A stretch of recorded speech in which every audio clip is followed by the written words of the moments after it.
Ah. Ah. Hi. Hello. It is time. Hello. Hello. Hi. Hi. Hi. Hi. Hi. Hi. Hello. Hello, everybody. Welcome to another stream. My name, of course, is Hexblade, your head guildmaster and chief barista. And today is another episode of Finding Out Friday, where we learn dangerous things that none of you should attempt to do at home. Such dangerous topics include building a battle bot, firing a coil gun, filing a railgun, dangerous chemicals, and weird game controllers. That last one doesn't really count, but I wanted to put it in because it was relevant to the contents of today's stream. So let me just get this. Nope, not that window. It's supposed to be this window. Oh, hold on. Gotta dig into the back here. Gah. Just.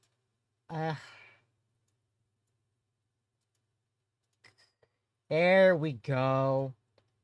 Don't know why it didn't work the first time. Okay. We good. Alright. Alright. Okay. So, first, we're doing this in order from what I've got here. So, first video on the docket is... It's about I believe Claire mentioned this beforehand. This is about the coil gun that we saw earlier. And oh my god, apparently it's gotten more terrifying. Let's find out why it's more terrifying. To another video on ForgottenWeapons.com. I'm Ian McCollum, and in the interests of a healthier planet, we're starting to transition to solar-powered weaponry. Fear. All right, before we do any shooting with this, let's take a look at it up close here. Why does it look like a bazooka? I'm sure it's not supposed... I'm sure it's supposed to be like... No, seriously, which way is this supposed to be? Hold on, wait. Okay, oh, trigger's here, so it fires like this.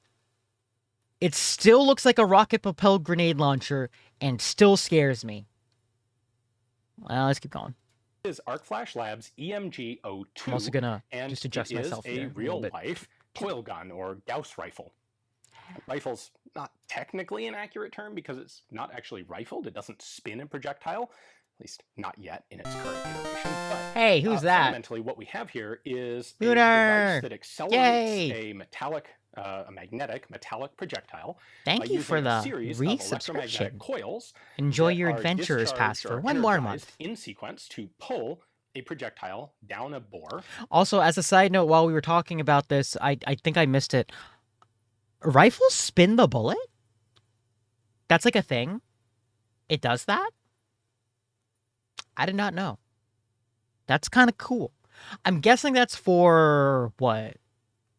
Stability of the projectile? Yeah. Okay. Sort of. It's for air stuff, physics. Yeah, it's like spiraling a base. It's like baseball? No, it's like spiraling a football, like an American football. Yeah. There's a spiral inside the barrel. Oh, okay. So I'm guessing it spins it based on that, and then it fires and is stable. Yeah. That's how guns work. Throw it out the end of the thing at high velocity. A lot of people will use this and the term railgun interchangeably, and they're not the same thing. They're, in fact, fundamentally very different. A railgun uses a pushing force and actually has rails that the projectile physically... The smaller rockets or stuff like atmospheric research. In conjunction with the rail, it's long story. Ooh. This isn't a rail gun. This is a coil gun.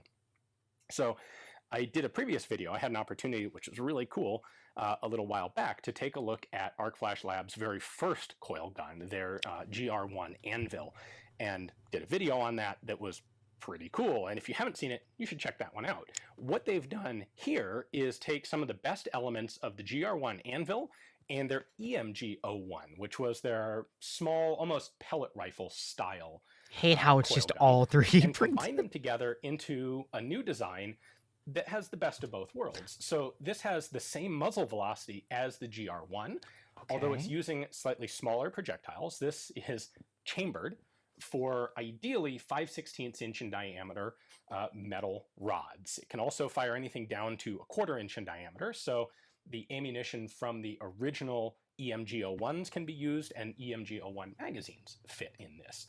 But you can also scale it up to 5/16. You'll get about the same muzzle velocity, but If you could you can look throw up a little bit writing heavier a sounding projectile rockets to get more very muzzle short energy. videos. One of the interesting things about a coil gun, I have a feeling that's going to technically fit speaking, in is our that schedule, so it's we will actually the definitely watch muzzle it later. Don't velocity worry. that is more of a limiting factor than the mass of the projectile. So as you add energy, what you tend to do is you're able to fire a heavier projectile at that same muzzle velocity. Firearms work a bit differently. With a firearm, you have a fixed amount of pressure, and so if you reduce the mass of the projectile, you can increase the muzzle velocity. That principle doesn't apply to coil guns. That was something that I think a lot of people didn't recognize. So there are a number of technical differences from this, from the original, the predecessor designs. So let's grab an EMG-01 and let's take a closer look at this, and I'll show you what changed about it. All right, so here's our EMG-02. Here's our EMG-01. The biggest technical change between these two, aside from scale, which we'll get into, is that on the 01, there were 8 coils and 10 capacitors basically in line, where each capacitor or pair of capacitors ran one of the coils. With the EMG-02, they've been able to make this more efficient and also better balanced by having one really large capacitor on the back and then 10 coils out in the front. So where in this one, each coil or each capacitor or pair of capacitors would discharge completely into its own coil, here, each coil basically takes a 1/10 bite out of the power available from this capacitor. Then, after the projectile has exited the barrel, the capacitor is recharged from battery, and that's where we get the second big change from the EMG-01. This used essentially something more along the lines of not a hobbyist, but like a battery that you had to have a little bit of technical expertise to recharge. I'm guessing it's like a LiPo thing or whatever. And it wasn't just a Hydrate, strictly plug-and-play sort of device. And that's what they've added on the EMG-02. This uses off-the-shelf, standardized lithium-ion, basically cordless drill type batteries. So this just clips in right to the bottom. Cutie of Witch looking at railguns. This is a coil gun, but yes. Easy to get extra batteries, super easy to charge. We just went through what a coil gun is. Like you saw in that little intro, you can hook one of these things up to a solar charger if you also, want to do that. Also, just saying, definitely terrifying that this thing now can use drill batteries. You can just like, you can like reload those just like you would like a gun magazine or something. Trust me, I've tried. It's kind of fun. Capacity on this, by the way, is enough for at least 300 full power shots of the gun. So it's going to be more of an annoying chore to reload the magazines and source ammunition than it is to deal with recharging the battery. This lasts a really long time. The whole body of the gun is still 3D printed. This has a power switch. What is that giant that's your main cylinder on the back of it? We then have a single sort of a mode button that we'll use in conjunction with the display. There's your display. That's going to tell you everything that's going on. I also love that the muzzle velocity when you fire. It'll tell you what mode the gun is set. I do love also that the display is basically like a made component. Like it looks like a screen that you use for like a cell phone or like an old cell phone. It's kind of neat. Everything you need to know for running it, battery charge level, all that sort of stuff. The magazine here is basically the same magazine from the EMG-01. There's a technical difference to them in that the 01 magazine has a tall tower here and the 02 magazine is shorter. So this will fit in both guns. This will fit only in the EMG-02. And your ammunition is either 1/4 inch or 5/16 inch dowel pins. Man, that's still essentially. You have a little bit of leeway terrifying. with overall length, but there was a feature on the GR1 Anvil where you could actually adjust the length of the gun and use different sized magazines for different lengths of projectile. Because that was a cool feature, but frankly, it wasn't really that practically necessary, and it caused a lot of logistical issues that just weren't worthwhile. So they've left out that capability. You've just got a single magazine size now for the EMG02. Frankly, I think that's just fine. A couple The other trigger. technical bits What? here. Hold we up. have Hold up. a Hold up. fuse. Hold up. Hold up. Just fine. The trigger is still done by like a micro switch. You see that? Like the trigger doesn't actually pull anything. You push back on the trigger, it triggers this switch, and then it fires. Like what? Come on. That can be made simpler. I'm guessing maybe it's because it's a 3D printed component or something. I don't know. Still kind of like weirdly like DIY hobbyist of it. You've just got a single. A couple other technical bits here. We have a fuse, a main fuse for the gun. So if anything goes really wrong, that fuse will blow, and it will prevent damage to anything else in the gun. Conveniently, appropriately located under the cover plate labeled fuse, and that is in fact a 40 amp automotive fuse. So something super easy to replace if you have trouble with it. This cable on the outside, this coax cable, that's a high voltage cable that runs to a resistor here under the front of the barrel. And the purpose of this is when you turn the gun off, it actually discharges the capacitor. You don't want that capacitor to be staying charged over long periods of time. Safety so feature. When you turn it off, it discharges it. Also that's a safety aspect to so you don't so it doesn't like in a safe state. Well, kill how you. do you discharge it? You have to put that energy somewhere, and so they've routed that power into a resistor here under the front of the gun. It's worth pointing out that, like for me, because I'm used to handling firearms, my habit is to always put the thing into a safe condition if I'm putting it down and not using it. So I had this tendency to turn the thing off every time I was done with a course of fire. That's actually not the best practice for one of the EMGs like this, because every time you're turning it off, you're dumping power into this resistor and you're heating it up quite a lot. So better to put the gun into safe, but leave it powered on if you're not actually done shooting. Up here, you can see under the barrel shroud, you can see each of the individual accelerator coils. So there's 10 of those.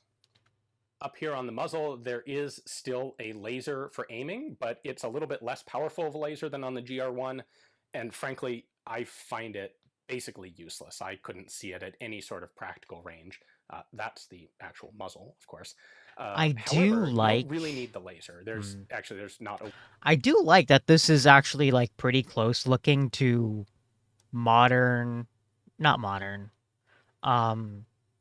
video game guns. Like this is really close to like stuff out of like, I don't know, Titanfall. I think it's cool. It's very realistic. A little bit terrifying that it's coming into like, I don't know, the real world, but in terms of design, I appreciate it. A way to zero the laser anyway. So for aiming it, what you would want to do is use the 3D printed Picatinny rail here to, I would personally, if this were mine to keep, I would just drop a little inexpensive red dot on it. Frankly, one of the red dots that has the circle dot reticle would be just about perfect. The circle would do really well with the level of inaccuracy that this still has. It's not firearm accurate. It's not bad. We'll take a look at it out on the range. I kind of want to see with the scope. A circle dot reticle, I think, would work really perfectly with the EMG02. Overall, the balance and the handling of this thing are like an order of magnitude better than the GR1. It's as big as his arm. And frankly, I think it handles more nicely than the EMG01. It's the capacitor in the back gives you something to actually use as a point of contact for aiming. Having the battery right under the pistol grip is really convenient. It keeps the balance of the gun very nicely centered. Same thing with having the capacitor back here instead of having it mounted. Or it looks like a Halo weapon. Out front. Or so it's a better looking design. A really wild really t-shirt cannon. Important, but it's also just a much better handle. I think it looks like a wild t-shirt cannon. t-shirt One of the cannon. other nice improvements is the trigger is now built much more like a real Yeah, trigger. It's this part's a 3D so printed weird. component, but it's an actual trigger-like piece of material. I don't want any On the points of contact with that EMG01 here, the capacitor that trigger big. was actually just a Yeah, piece true. of frankly, kind of flimsy sheet metal there. I don't think it's like a capacitor. It's got to be a greatest series of solution. capacitors. This It can't is be much just one better. big thing. And now that I've got There's no way they manufacture.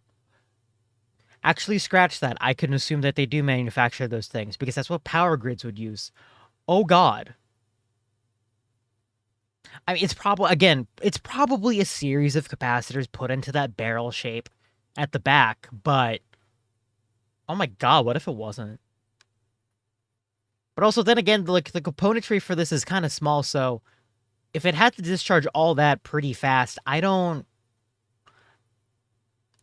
think there's enough gauge of it. I don't know. There's video on YouTube, people blowing up meat and fruits with giant capacitors. Lunar, why haven't you been in this chat earlier? You are scratching my itches, my fixations. Y'all, you need to send me those. Okay, let's keep going. got a battery in it. We can take a look at the terminal screen. So I'm going to turn it on. And boop, there it goes. EMG02. It's going to charge up the capacitor initially. There we go. So last shot was 0.0 meters per second. I also do love that the screen is technically reversed. The mode that the gun is in. It's technically upside down, I think. This little button down here. Beep. To switch to single burst, which is 3-round limited, or just open full automatic. And then down here you have the number of gates that discharged on the last shot, which was 0 because the last shot, there hasn't been a shot yet here. And then the battery capacity, which is currently 76%, and the battery is registering 59.1 volts. It is nominally a 60-volt battery. So when it's fully charged, it's a bit over 60. And as it discharges, it goes down into the 50s. Okay, so that's like a 60-volt battery. The change to just a real standard commercial, basically powered. You sent one? Thank you. I will get it. Cool improvement. I can snap that on. It still looks cool. This thing just balances much better. It's about 5 pounds lighter. It's than terrible. the GR1. It's lighter? I have magazines that hold 15 rounds, except for the one that I just bounced out. So this is 15 rounds of 5/16 dowel pin. It would be 18 rounds of 1/4 inch. Look here. We'll go ahead and turn it on. Doop. Let the screen come up there. Charging. We did a little bit of shooting out here before we started filming. Oh man, the batteries had a little bit of charge taken out. Looks like we're at 86% charge. The refresh rate sucks with the camera. Modes, single, burst, auto. Let's go ahead and start with single. Isn't that an OLED screen? I don't have sights mounted on this, whatever. so it's just kind of aiming down over the top. The accuracy of this is about the same as the GR1 that came before. Okay, before he fires it, I do want to mention the part that I'm going to be quiet for this. The part that always scared me was how silent it was. So I'll let him do the talking and firing. I'll pause after. Okay? For it. So this is not a precision weapon yet. It's not actually rifled. And you can't actually rifle it because, well, the barrel doesn't work the same way as a pressurized firearm. But I should have no trouble hitting that steel target.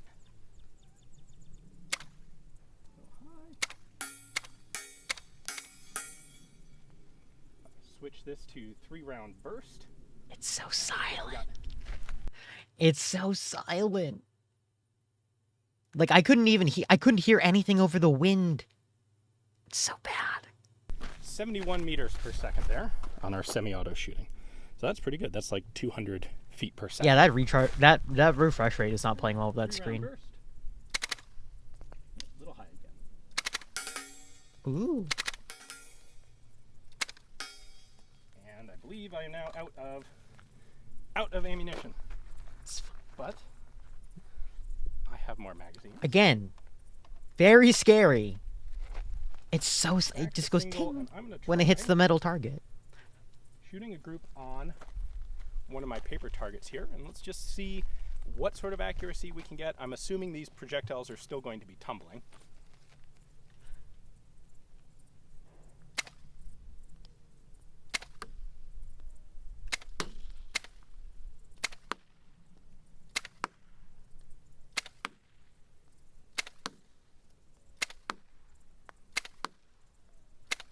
How fast is he going? Like 200 feet per second or something? Oh, once again, I've broken the stick on the target. Let's go take a look It's at gonna suck, though, for sure. It would suck if you got hit by it, So, like an open bolt firing gun, you can safe this simply by removing the magazine. There is no chamber to it, so the mag's out. There's no way for there to be anything in the gun.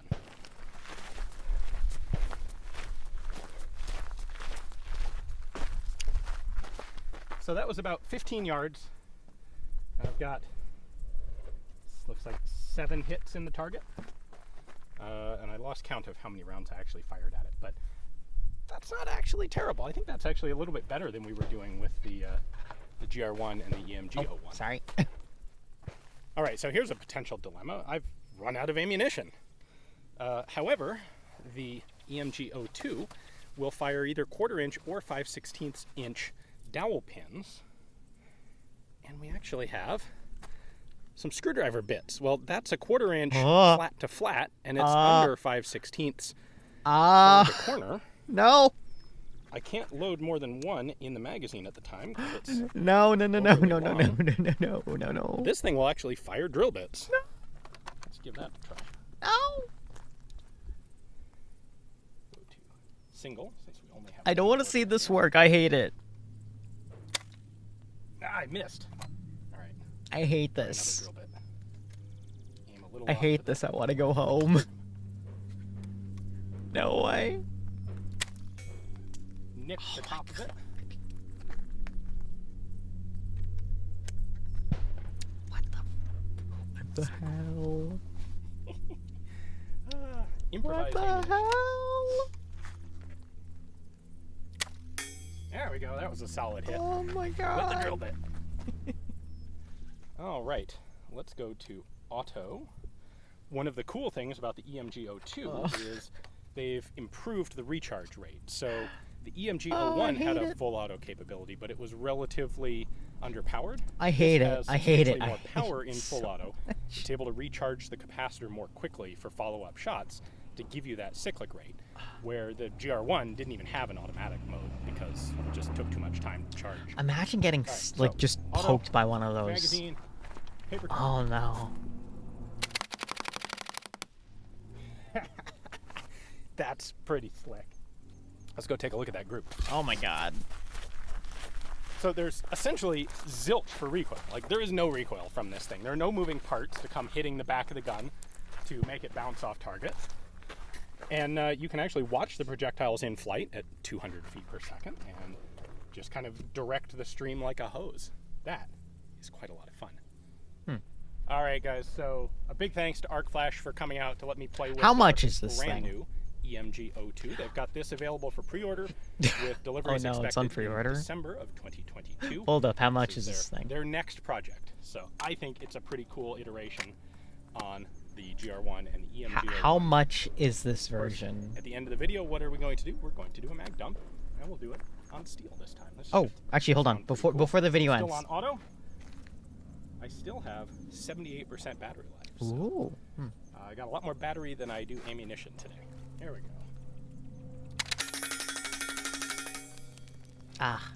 That's just really Weirdly enough, for some reason, the refresh rate, the sound of it sounded very similar to, I don't know, Splatoon's on my mind, so I kept thinking about like a Splattercast Pro or something, like a Splattershot Pro. It's like at the same refresh. It's like the same fire rate. Is that weird? Am I weird? I think I'm weird. Huh. Oh well. Hello? Hello? How much is this gun? I'm so worried. How much is this? These things look like you... Okay, hold on. Products. Accelerators, I'm guessing is the item. Weird, but pretty cool. Fully assembled guns. How much is this? I'm guessing I can't get it in my state, but I don't even mind. Why are you looking at coil guns? I was looking at... We watched a video about a very scary coil gun. It's this one in particular. And I was out of curiosity. I was just wondering if it, like, how much it was on pre-order. I'm not buying it because this costs more than my VTuber model. I'm not buying it.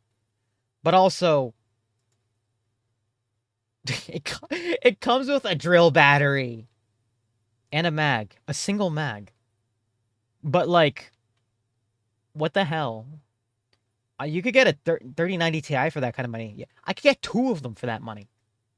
Not worth it. Anyway, that was a good video. Next on, we're gonna be talking about. Hold on, I always want to do this. We're talking about video games, so I'm gonna do this. I don't need an introduction. I always just love doing the intro at the same time that he is. Let's go. Hey all, Scott here. And I can't wait to finally head to this game controller issues meeting I just found out That's about. all I wanted to say. How to overcome control issues. Whoa, my hands are doing this. And it wouldn't be possible without Scott the here. overlooked messiah of all video games, the controller. The pathway between you and the world within the screen. A game Oh, this is an controller old- needs to I have house not seen all this the one, necessary so input methods for it's games okay. in its era, while also being incredibly I transparent. kind of fell off the It's best Scott when it just train. melts into your hands and you don't have to think about where the B button is. It's just all second nature. I still need to However, think the about road where to the where B we are button is. now has been a rocky The one. We've turbo gone touch. from to even. And that road started way early on. Video games need to be controllable to be considered games. So even back in the early days of scientists pissing around and making games on supercomputers instead of curing diseases, they had to create ways an to play the oscilloscope, games, shut like up. with the tried and true knob and button combo used for Tennis for Two in 1958. Oh, hell yeah. When arcade machines hit the scene, developers had to design the controls for each of their games, and thus their imagination wasn't compromised by limiting control methods. They could create Actually, fun fact. Since they talked about Tennis for Two, I wanted to mention, I went a long time ago. I went to a video games orchestra or a video games live concert, and they had a live demo.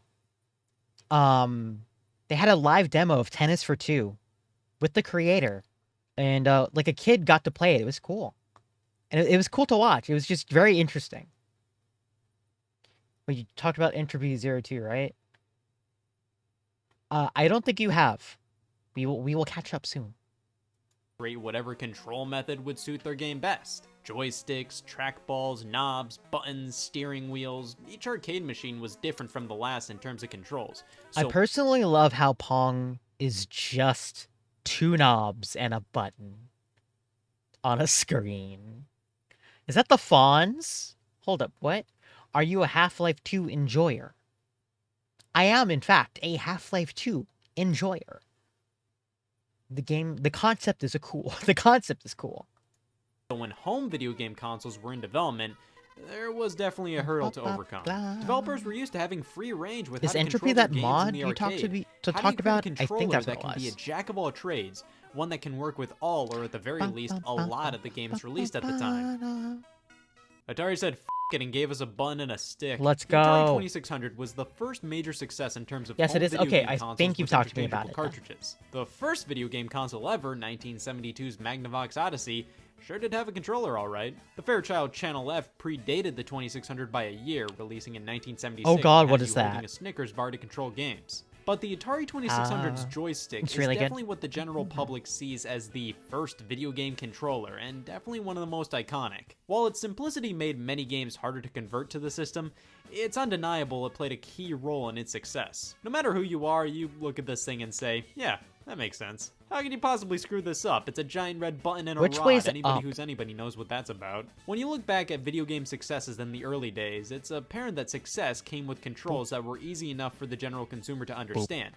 And the 2600 controller was just that. Nevertheless, this thing is just a no-go nowadays. This stick needs to go see a doctor. It's just too stiff. And the overall size of the controller is a problem, for me at least. It's too small to comfortably hold the joystick with one hand and the rest of the controller with the other, and it's too big to comfortably hold it like a modern controller. What if you put Overall, on a though, I'd cake? say the 2600 controller was alright for what it was. It's completely usable by anybody, just nothing you jump at the chance to use. After the 2600, controllers went through this ugly phase for a while, and it was all because a controller designer went home for the weekend, looked at his phone, and said, "I'm drunk." Phones. Yeah, the Intellivision, ColecoVision, even Atari themselves with the Atari 5200 all followed the hot trend of putting a number The 5200, honestly, that design's pretty good. Hello, Pring. Hello. We're watching that Scott video about game controllers. Also, you caught me off, and I was gonna say that this controller setup's honestly kind of good. If you hold it like to the side, I like this. I like it. It's a little. I like it. Hold on. Let me just. There you go.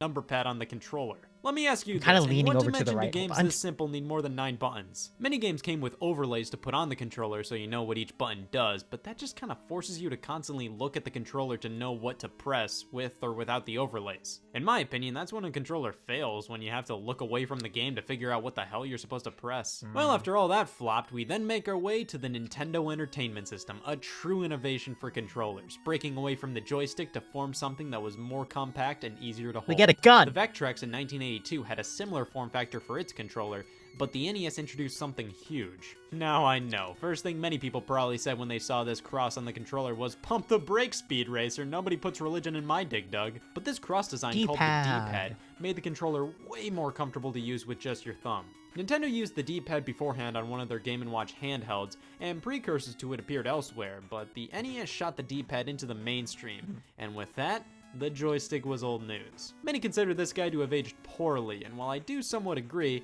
I think it's still alright to use. My main problem is the D-pad itself is a bit uncomfortable after long play sessions. But I love the feel of the buttons, just so clicky and satisfying to just go to town on. This is where the term button mashing was born. I see a lot of people say the sharp corners really dig into their hands, but I've never personally what's had your an issue favorite with Nintendo them. controller? However, the sharpness was criticized even back in the day, so Nintendo responded with some alternatives. The NES Gamecube. Advantage is the controller you never let your daughter go to prom with. I like the This Gamecube thing controller. is a hulking beast that's powered by 2 whole controllers. Although I do have to say for the GameCube controller, it is kind of, it's kind of, what's the word I'm looking for? It's, now that I think about it, it's kind of floaty. Like the buttons, like the control sticks are, I mean, they're analog, but also at the same time, like, dang, there's a lot of give on those. D-pad is the second coming, yeah. I'm glad the game controller's gotten more ergonomic since the 80s. I agree. But also, I'm glad they are too, but also, I just kind of wish they had more buttons. I wish I could, like, the one thing I like more game controllers to have, paddles. I want the paddles. Give me paddles. Those are so good. Because it basically makes squeezing the controller a input. And can you imagine, like, force-sensitive, like, paddles on the back of the controller? You could, like, squeeze and jazz. I think that'd be a cool feature. It would also make it easier if you have, like, if you need to remap buttons for whatever reason. It's also very helpful. Xbox and PlayStation have versions that have extra buttons. Yeah, but I want it to be a standard. I want it to be standard. Sorry. I want it to be standard, but also at the same time, it would be nice as an accessibility feature to not have them be like, to not always have them use and have them be mappable. So, like, what? The Steam controller had them. I have a 8-bit-do controller that has them. The thing with the 8-bit-do controller is that you could remap them to do macros or button. Again, you know, accessibility. I feel like at some point we're gonna reach that point where we might need that extra thing for like non-VR sort of immersive VR scenarios. Gonna head up early, get a... Oh, wait, yo, you're getting David Hayter to sign your copy of MGS4 too? You gotta put all that stuff in a shadow box together or something, because that's something. Also, wait, why do you know David Hayter's come... You know what, never mind. Good luck. Please send pics. I wish you well. Good night. Sorry, I'm nerding. Okay, so, where was I? Oh yeah, no. Control, like... Freebird? Hold on, I'll do that. Where's the kazoo? I got the kazoo. You were asking a question and then stopped asking it. Yes, that is how my brain works. But what I was basically asking is, wait, how do you know David Hayter is going to like be at your location tomorrow? I'm getting the kazoo. Hold on. Where's my kazoo? There it is. I found it. So it was Freebird, right? I can do this. I can do the slow part. Don't ask me because he's doing autographs all weekend. Oh, okay, cool, cool. Plus he did them yesterday. Ah, okay. Have fun. Enjoy.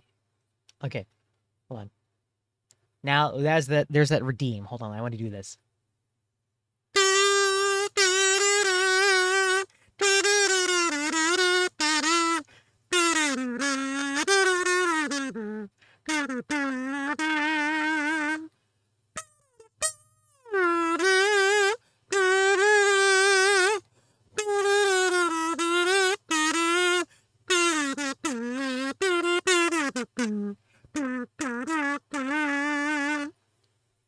Hey! Ow!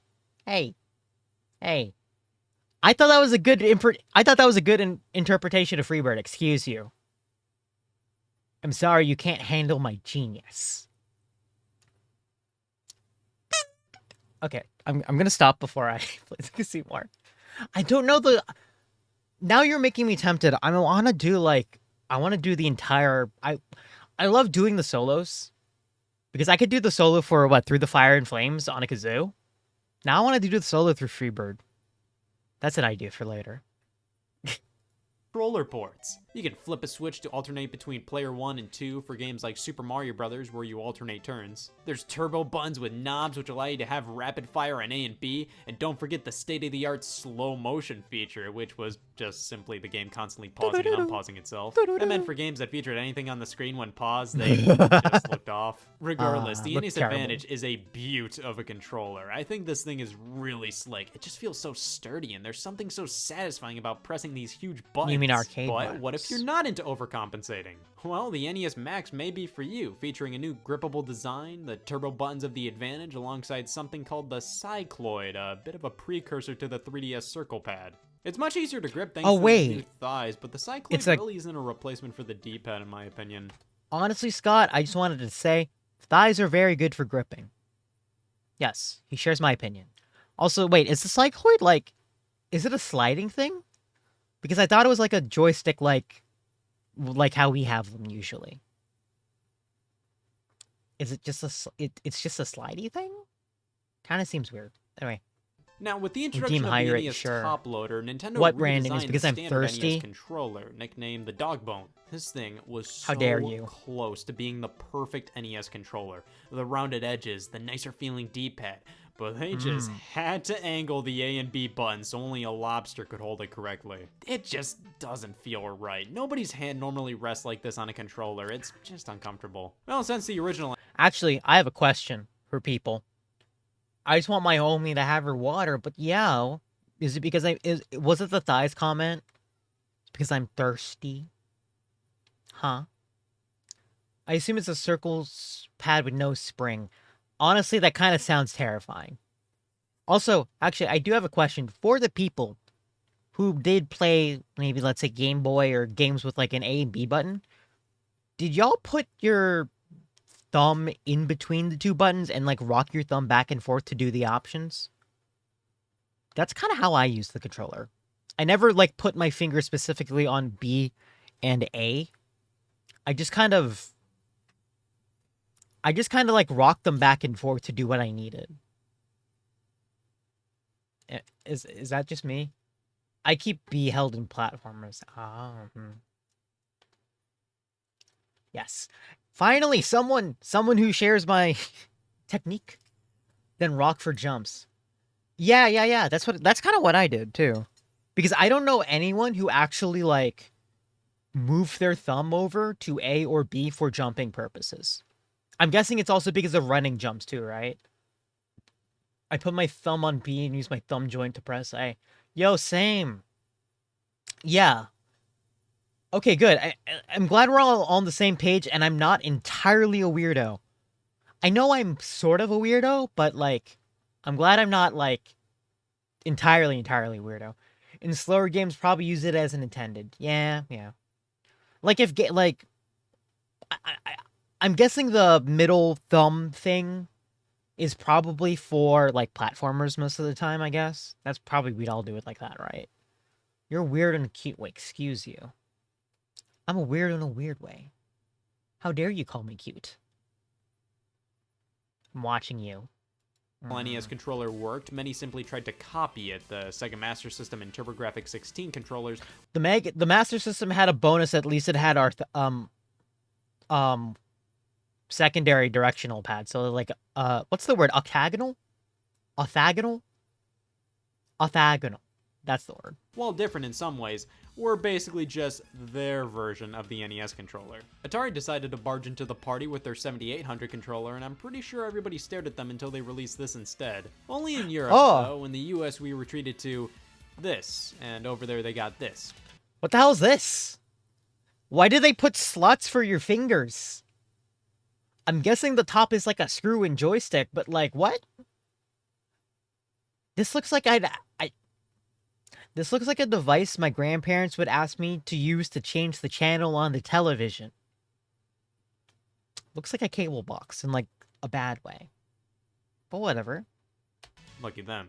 Of course, Sega had to do something different with the Sega Master System's follow-up, so they brought out this 3-buttoned hunk. Anybody else ever realize just how big the Sega Genesis controller really is? Like, whoa. This guy has some meat on its bones, but weirdly enough, it only has the same amount of buttons as the NES controller. Like, it doesn't have a select button, so even though it has 3 face buttons, they both have 4 in total. That led to problems down the line when fighting games were coming over, which required more buttons, so Sega crammed some more in with the introduction of the 6-button controllers. Shove your hand between the couch cushions and you'll find various Sega Genesis controllers, each different from the last. Like, Sega released so many Genesis controller variants, it's crazy. They're all different in terms of design. Yo, there's a fight pad in there. It's ridiculous. Yo, a mouse. I interrupt your regularly scheduled me with an emergency report by me. Controllers made by other companies, not the console manufacturers themselves, are running rampant. And most are up to no good. This is the third-party controller watch list. Our mission statement is to bring more awareness to shit. Here we have the TAC-50 joystick for your local Sega Genesis system. It falls in line with the rest of the, I guess if that's what you want sort of thing, controllers. It's not bad, but it doesn't necessarily work well with the vast majority of the Sega Genesis library. It does have these suction cups on its base, which makes it harder to move around on a coffee table, and it also looks pretty good on a windshield. The 6-button controllers are fine and good, but the 3-button one is the classic, the one my mind immediately shoots to when Genesis is on the mind, and it's a solid controller in its own. Oh, fun fact. Did you know that the Genesis controllers, there's that pin output is the same as PC joysticks back in the day when they had a game port. It's the same thing. You could just I think they're wired about the same, so you could just like shove a Sega Genesis controller into the back of your PC's game port and it would work. They're wired the same. It's kind of interesting. Own right. It may be a bit bulky, but it feels good.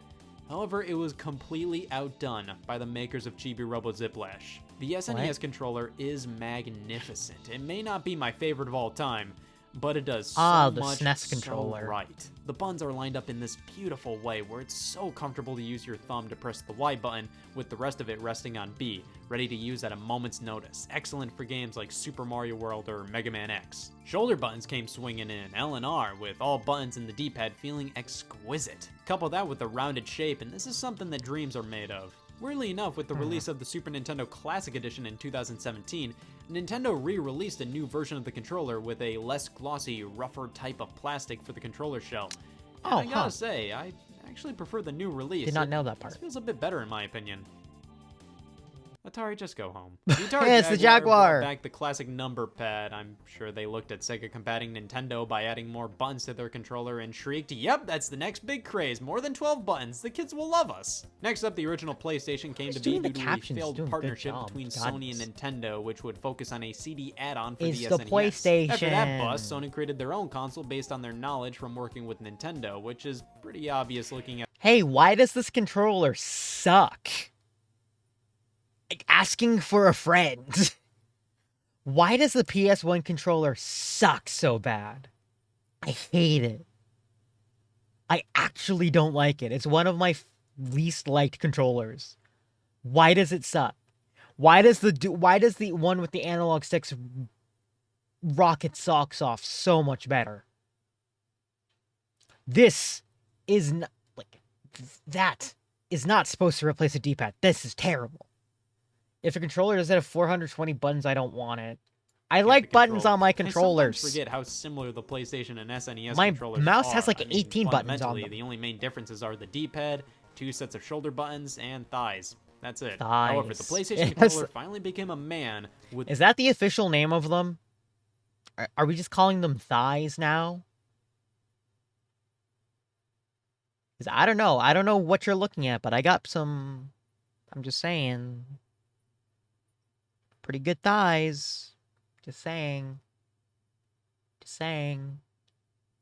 The DualShock. Look at the size of these things. This redesign features meteor triggers, a rumble feature, and dual analog sticks. The rumble and analog were obviously responses to the Nintendo 64's controller, which came before it, and we'll get to that in due time.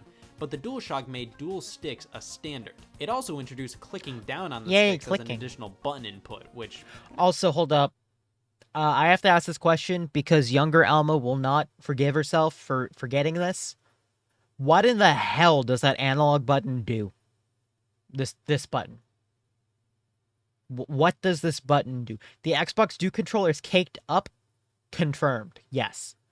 Although, if we're saying that those are thighs, the Duke is kind of like Duke's kind of chubby.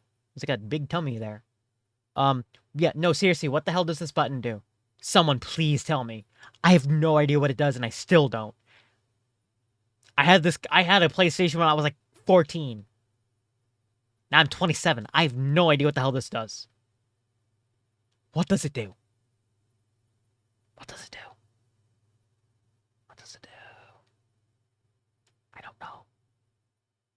Does it mean that, like, if I move up on this, it is just an up move? It's like just 8 ways of movement instead of... I think it turns analog on and off. Like, I know that, but what does that mean? What does that mean? Like, if I push forward, it's just all the full bar, I guess? I used it... I don't remember what I used it for. I think it was for, like, when I played Crash or something. I don't remember what it does. Can I say something here? R1, L1, R2, L2. These are shoulder buttons. It makes sense they're numbered like this. Why are these called R3 and L3? Yeah, anyways, I love the feel of the analog sticks. They're so smooth and the texture works so well. But what if the DualShock just isn't doing anything for you, and you hate happiness? Here's the Nintendo 64 controller. Let's go! This came out after the original PlayStation controller and before the DualShock, and man, we can bark about this controller all we want, but gotta admit, this thing was innovative in so many ways. Controlling a game in 3D with the analog controls. Yeah, I think it's going only all the way forward. Multiplayer being standard on the console. Even the trigger on the back, give your finger a cock and BAM! This was a huge leap forward for the industry, yes. Gun. But answer me this. Just what the hell is this thing? 3 prongs make it so you have multiple ways to play multiple games. Maybe you can hold it like this, or this, or even this. But that means not all the buttons are readily available to the player in any of the controller holding styles. Also, the stick is garbage. This thing is just a skinny, plastic, uncomfortable piece of work that wears out too easily. Now, the Nintendo 64 controller did a lot right. It introduced Rumble with the Rumble Pack accessory. The analog stick brought us games like Mario 64 and Ocarina of Time. And look at these colors. This thing is a... I remember looking for the hidden L3 button. I feel the same way. I wish they should have, like, made it so that... like, the visual for L3 and R3 was a button pressing down, so maybe gave you a bit more of a hint, but yeah. Also, correct me if I'm wrong, doesn't the N64 controllers have something special to them? Like the controls, like the stick box or whatever. I feel like there was something special about it that other controllers didn't have at the time. But I may be just making that up. I do remember it's kind of... It was fun, though. Colorblind Scott Wozniak's worst nightmare. Yep, I don't like this controller. Moving on, the Sega analog Saturn proper controller analog was pretty decent. Basically just an evolution of the Genesis 6-button ones with shoulder buttons this time around. But was it that it was a Hall... it was Hall sensors? Was it that the N64... Hold on. I need to look this up now, because I'm curious. N64 controller box... That's not what I was looking for. that it turns to ash. Yeah, it's like a stick. Like, what is the deal with this stick? I feel like there was something about it. Also, as a side note, I remember this project, and I thought it was cool and wild. They are making metal 64 sticks. It's kind of cool.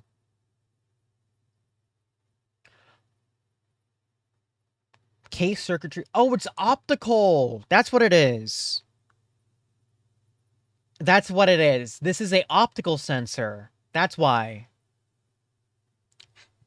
Also, holy crap. Look at the manufacturing on this. Oh. Anyway, yeah, that's what it is. I think it's that it was an optical sensor. That's why. That's why I don't think it drifted. Because what the other techs had it based in what? Variable resistors or rheostats. So that's why those had occasional drift. This one never did because it was all optical. So there was, in theory, no wear on it, and you couldn't, unless you banged it up bad, I don't think there would be any drift. Neat. Sega also introduced the 3D control pad for. Also, this thing looks so damn cool. It also looks like it could play it could play a CD. I want this to be a CD player. Sega, please. This one is the stupidest, but also like the Saturn and the Dreamcast controllers are like my favorite, just in terms of pure aesthetics. Even though I've never played them at all, they just look cool. I love them. A few games, specifically Nights into Dreams. And this controller leads us into its immediate successor on Sega's last home console, the Sega Dreamcast controller. Yep, I don't like this controller. Now, is this controller as bad as the Nintendo 64's? I miss it. It looks dumb. Yeah, no. It actually has a layout that makes the sense. Dreamcast controller well, is is ass just out. not Yeah, comfortable. true. This was still when many companies didn't realize that It's ass, but also the VMU. The VMU is cool. You could have a little buddy on the screen. Plastic on an analog stick isn't mankind's favorite thing out there. Also, why does the wire come out of the bottom? There's a groove for you to pop the cord in near the top, so that way it's pointing in the right direction. VMU is POG. Which just kind of comes off as a slight fix to a design oversight. At least the triggers were analog, which was a solid innovation. It definitely made racing games more realistic. But who could forget the VMU, the memory card with a screen displaying info The or little housing screen its own rides games via to be gamepad. played. I know, but right? That PlayStation's back, baby, with the PlayStation Scott. 2's all-new DualShock Scott. 2. This is the same controller, except the face buttons are now analog, which is dumb. Why do you need the triangle button to be pressure sensitive? Why? It felt like they just assumed analog inputs were the next big thing, but... Wait, these were analog? What game did this? Huh? What game did this? I feel like I missed something here. So you're telling me playing those PlayStation 2 games and pressing the triangle button actually did something? MGS3. No fucking way. Is that the only game that it did that? MGS3? MGS2 and 3. Of course it did. Of course it was MGS2 and 3. Of course. Because it's, you know, Kojima. Of course. Yeah, it's mostly PS2. You can use them to control your speed in a GTA car. Wasn't for super. Well, wait. If you can do that, but you already have analog triggers right there. So, I mean, it wasn't super popular, but I'm like, it deeply doesn't surprise me that the main person who used them is Hideo Kojima. Of course it would be. He's the mad who put a 3D game on a freaking, what was it? Game Boy? No, not Game Boy. 3DS? PSP? What was the one with the box? What was the Metal Gear game with the box that you could put on the console and then look through like an idiot? You guys know what it is. What was it? Hold on.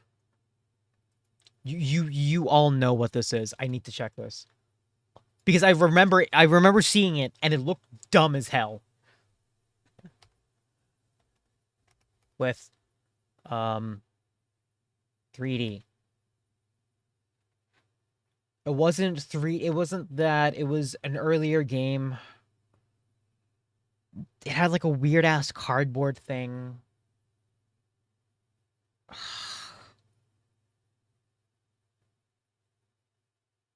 Am I dreaming? Like, what?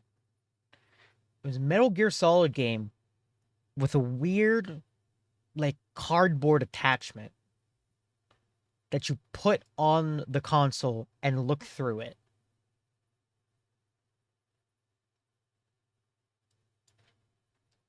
PSP? Hold on. Cardboard.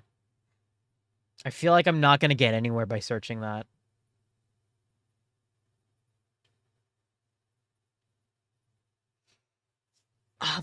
Metal Gear Acid. There it was. I remember it now. It was this one. It was Metal Gear Acid. That's what it was. Yeah, it was on the PSP.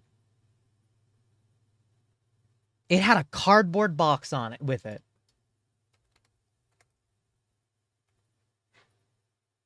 No, stop. I don't want the actual cardboard box that the game is. There it is. Yes. It was this dumb fucking thing.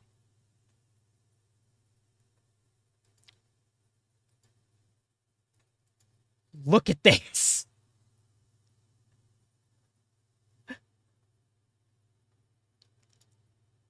It was MGA 2 on the PSP.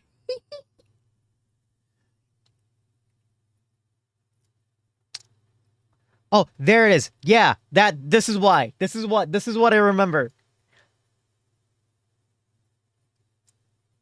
You bought it and it came with a stupid cardboard thing you set up and put on your PSP and played with it.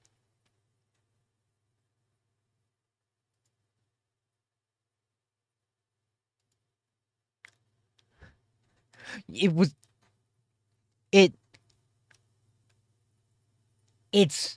looks like a great face, but also I remember it being just incredibly dumb. I'm like, why?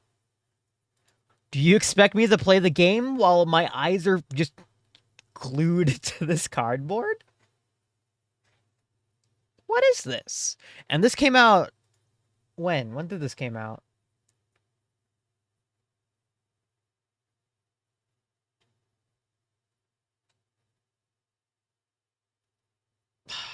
When did Metal Gear Acid 2, when does this come out? Oh my god. Metal Gear Wiki, get your stuff together. 2008. Oh. But also, I did not know it was a card game. Also, why is this for a card game? Why is this for a card game? I hope there's a retrospective on it. I need to know. You don't need it for everything. Moving past that, we have the introduction of the Xbox brand, and with it, holy shit. Well, I can tell you first off, that was the easiest Easter egg hunt I've ever been a part of. Chunky. This controller does get a number of things right. Number 1, giant fucking Xbox logo. Yeah. The Duke, as it's referred to now, is a behemoth. It's big for the sake Big of being boy. big. There's no reason for it to be this way. Now, it's completely usable, but it's just not that great when you get down to it. Like, what is this? What, it does 2008? Yeah, Seriously. maybe. Also, the dual sticks just feel weird. Like, the left one has a large concave area, and the right one has a much smaller area, which honestly feels like it's convex. God, I need a shower. Microsoft designed a weird. smaller controller for the Japanese market that made its way over to the States later. Bro, what the hell? Why didn't we get this? Why did we get the other one? Is it because big, beefy American hands or something? Down the line, and this is much more reasonable. I can actually get behind this one. It just feels much better. Everything actually makes sense this time. That at least After looks like a Nintendo wouldn't stop proto, laughing for like 5 years 360 straight, thing. They really cleaned up their act with the Gamecube controller. This thing is pure comfort. It just feels right in the hands. The button layout is definitely different compared to every other controller, and while I prefer the more traditional design, this layout makes a lot of sense. The main face... This music is reminding me playing Mario Kart Double Dash with a GameCube controller feels like the floatiest thing on the planet. Oh my god. Especially, like, if you just pinch the trigger, like the right trigger, you just go into a drift. Like, it's not even, it's like, they had game, like, it was analog, and it was just like you gently press on it, and you're drifting already. It was so weird. I think that's because the Xbox first, maybe? Yeah. Button you'd probably use in most Maybe? games is A, Maybe. so why not have everything orbit around it? The triggers are crazy satisfying to click down, and the left stick is leagues better than the Nintendo 64 one. I love this controller, but while it's one of my favorites, it does have some gross parts. The D-pad and C-stick were made for ants, and the lack of another shoulder button is a bit odd. Regardless, the GameCube Z-button's controller still has kinda definitely weird. stood the test of time. These pesky wires, man. What is this, the year 2000? That's where the Wavebird comes in, Let's a go! wireless variant of the controller. It uses radio frequency to transmit the wireless signal. Wireless controllers were around for a while, but most used IR, like a TV remote. You had to keep them pointed to the adapter for them to function properly. But all you had to do with the Wavebird was match up the dials on the controller and the adapter, and you're all set. While it wasn't the first wireless controller, I'd argue it's the first truly great one. You can go I'm not gonna lie, the weight on it from the added batteries made the Wavebird, like, feel like the greatest thing ever, right? I remember playing, like, Smash with, like, a friend from old school, and they had the Wavebirds, and it was, like, the best thing. Also, not to mention, the range on it was insane. Like, I think we had, like, one of my friend's, like, older brothers, while we were playing Smash, you see how far he could go? Like, he went outside of the house, and he was still playing with relatively fine accuracy. It was cool. Wireless, baby. go all around the room with it, and it works perfectly. The only main downside compared to going wired is that it doesn't include rumble and it takes batteries. I don't even remember the it GameCube C-stick including not rumble. small enough for you? Well, do I have a bad controller for you? Introducing the Gamestop branded wireless GameCube controller. Too small and uncomfortable for any of you with hands out there. The Why do analog I stick remember keeps with this the tried in and true particular tradition of hard controller? plastic to make sure you hate it even more, and the buttons reek of loud plastic cheap. Also, it's been reported that if you do touch a controller like this, you will Oh, that most is definitely tiny. contract bed bugs. Damn it. Wireless was truly That the is next definitely step a for player 2 controllers. controller. We make our way to the Xbox 360, which has one of the most acclaimed controllers of all time. I mean, there was nowhere to go but up after this thing, but everything is just so finely tuned and makes for a perfectly balanced controller. Ayo, It's the D-pad. D-pad sucks. Okay, anyway. Microsoft later released 360 controllers with this transforming D-pad where you can have it like a traditional what have we one and found go out back to this today? garbage. Personally, I have no clue why you'd want anything I other don't know. than the more traditional D-pad, but I don't care. This Wait, thing's fun to what? twiddle with. Next up, Okay. the PS3 controller. Yeah, 360 had the worst It's D-pad. been over 10 years at this point, and you still haven't moved on. They haven't To be fair, Sony changed. was set to go with an all-new design for the PS3 Standard Controller. Boomerang! I've never been so happy to see this design come back. The 6-axis controller was there for the first few years of the PlayStation 3's life and was basically the DualShock again, but now wireless with motion control capabilities DualShock and 2. no rumble. Sony later 2. released a traditional DualShock 3, rumble and motion Oh, that's a better controls name. included. Now everything was going pretty smoothly with controllers at this point. The 360 really hit it out of the park, the PS3 was going with a time-tested design, and Nintendo... Yeah, the PS3 controller may have had some motion controls, but the Wii remote love the embraced Wiimote. them. There are Let's definitely go. things I love and hate about this controller. Waggle When time. it works, it really works. When it doesn't work, it really doesn't work. We only have a D-pad on the remote with a few buttons on the front and a trigger on the back. It may seem limiting, but the controller was smartly designed to be usable in a multitude of ways. Like a TV remote, on its side like an old school NES controller, with the nunchuck attachment that actually gives you a stick, or inside a countless supply of plastic shit. I really admire how creative they got with Waggle, uses for waggle, the Wii waggle, remote. waggle, waggle, Well, I'm waggle, not gonna waggle, lie and waggle, say this thing is a waggle, great waggle, controller. waggle, waggle, The sideways waggle, waggle. control method isn't my favorite. I'm just not a huge fan of this D-pad or these buttons. And like I said, the motion controls are definitely hit and miss. However, Nintendo Did you see release that attached to the weird steering wheel to his car? I'm scared because that sounds like a safety hazard. Also, out of all the controllers here, I do want to give credit to the Wii for being the controller that I can be the most lazy with, right? Because I could just plug a nunchuck in, keep my arms to the side, slouch on the couch, and play myself the video games. I think that's pretty cool. And no other controller lets me do that because I have to keep my arms like together. With the Wii, I can just like I just go to the side and just like blah, while playing games. And honestly, that's kind of cool. And the only time that the Joy-Cons made that a comeback, which is cool. Well, to a point. I feel like I remember playing like Splatoon with the Joy-Cons, and it was such a pain to have the aiming with my wrist. That kind of hurt. But it's funny that we had such a reputation of you always standing up when it has anything often. But yeah, like I don't know why. Well, the standing up was, I guess, people's interpretation of their like immersion. Like they wanted to be immersed in it. They wanted to like, I'm really swinging a tennis racket. I'm really throwing a bowling ball into my TV. Oh no, I threw my Wii emote into the TV. It was part of like, got them at least up and rotating their hips and jazz and all that. I mean, like, but yeah, the games didn't really have them. Oh yeah, also the gesture control for these things were garbage. Not until the Wii Motion Plus though. The Wii Motion Plus was a little bit better, but like I remember when like some of the controllers were like, "Hey, draw a circle or draw a triangle or draw a straight line." I don't know why the interpretations for all that always sucked.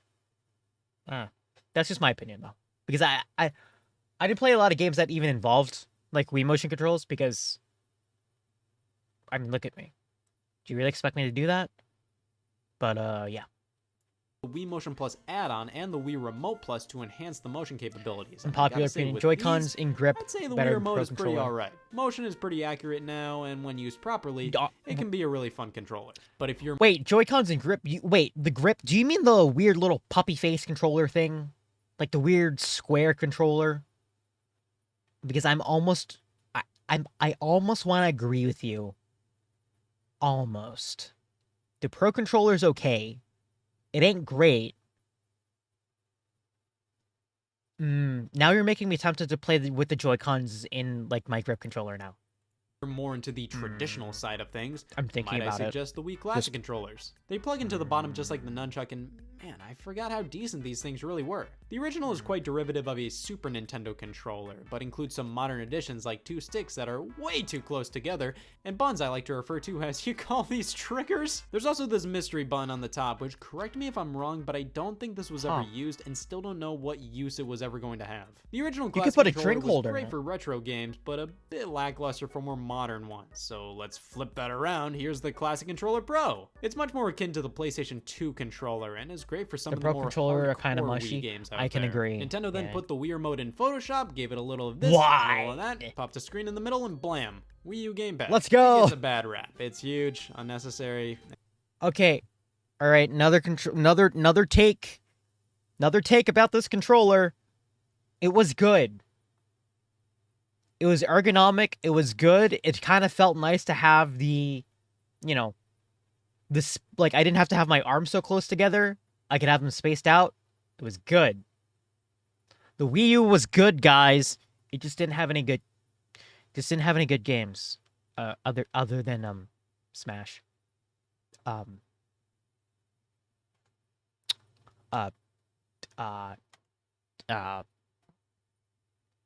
Yeah.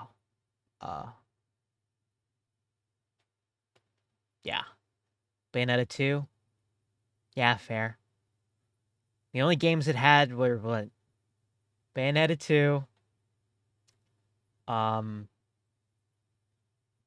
It was Bayonetta 2. Mario Kart 8. Smash. It had Pikmin 3. Help. Is the only good games for it? Okay, well, I mean, not like, let's be real. It also had let's be real. It also had Super Mario 3D World, which is actually pretty good of a platformer. So Kalma, you don't have to force myself. No, it's fine. Don't worry about it. Those are the only games I own anyway. Those are the only Wii U games I owned anyway.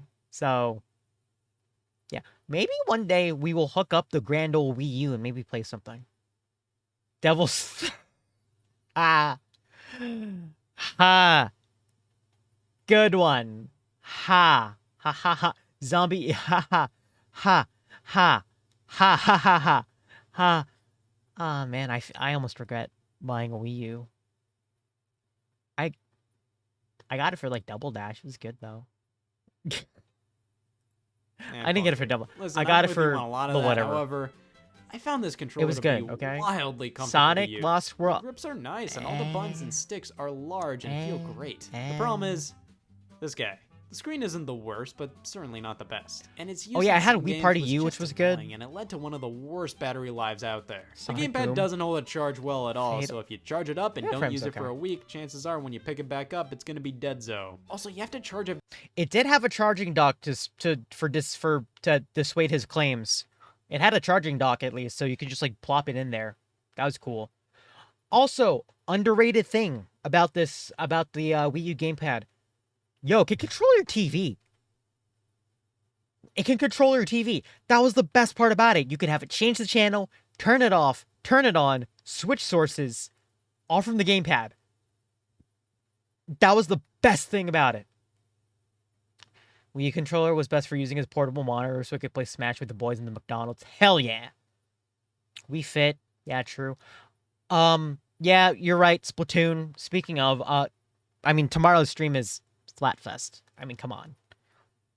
Also, where are my team scissor boys and girls and everybody else at? Team Scissors, you here? Team Paper, get out. Via a separate power adapter, not the Wii U itself. And just so much garbage was thrown into this thing. I'm pretty sure you could survive in the wilderness for a week with just this. A camera, can use the NFC, TV function to TV say- remote. Exactly. Get off. Almost none of that is needed. Except The TV remote still poggers as fuck. Why hasn't any other controller done this? I mean, probably because it doesn't have a touchscreen, but still. What the fuck? Hey, also, since we're on the topic, underrated technology opinion. Please, dear God, bring back IR blasters onto phones. I want to control my TV.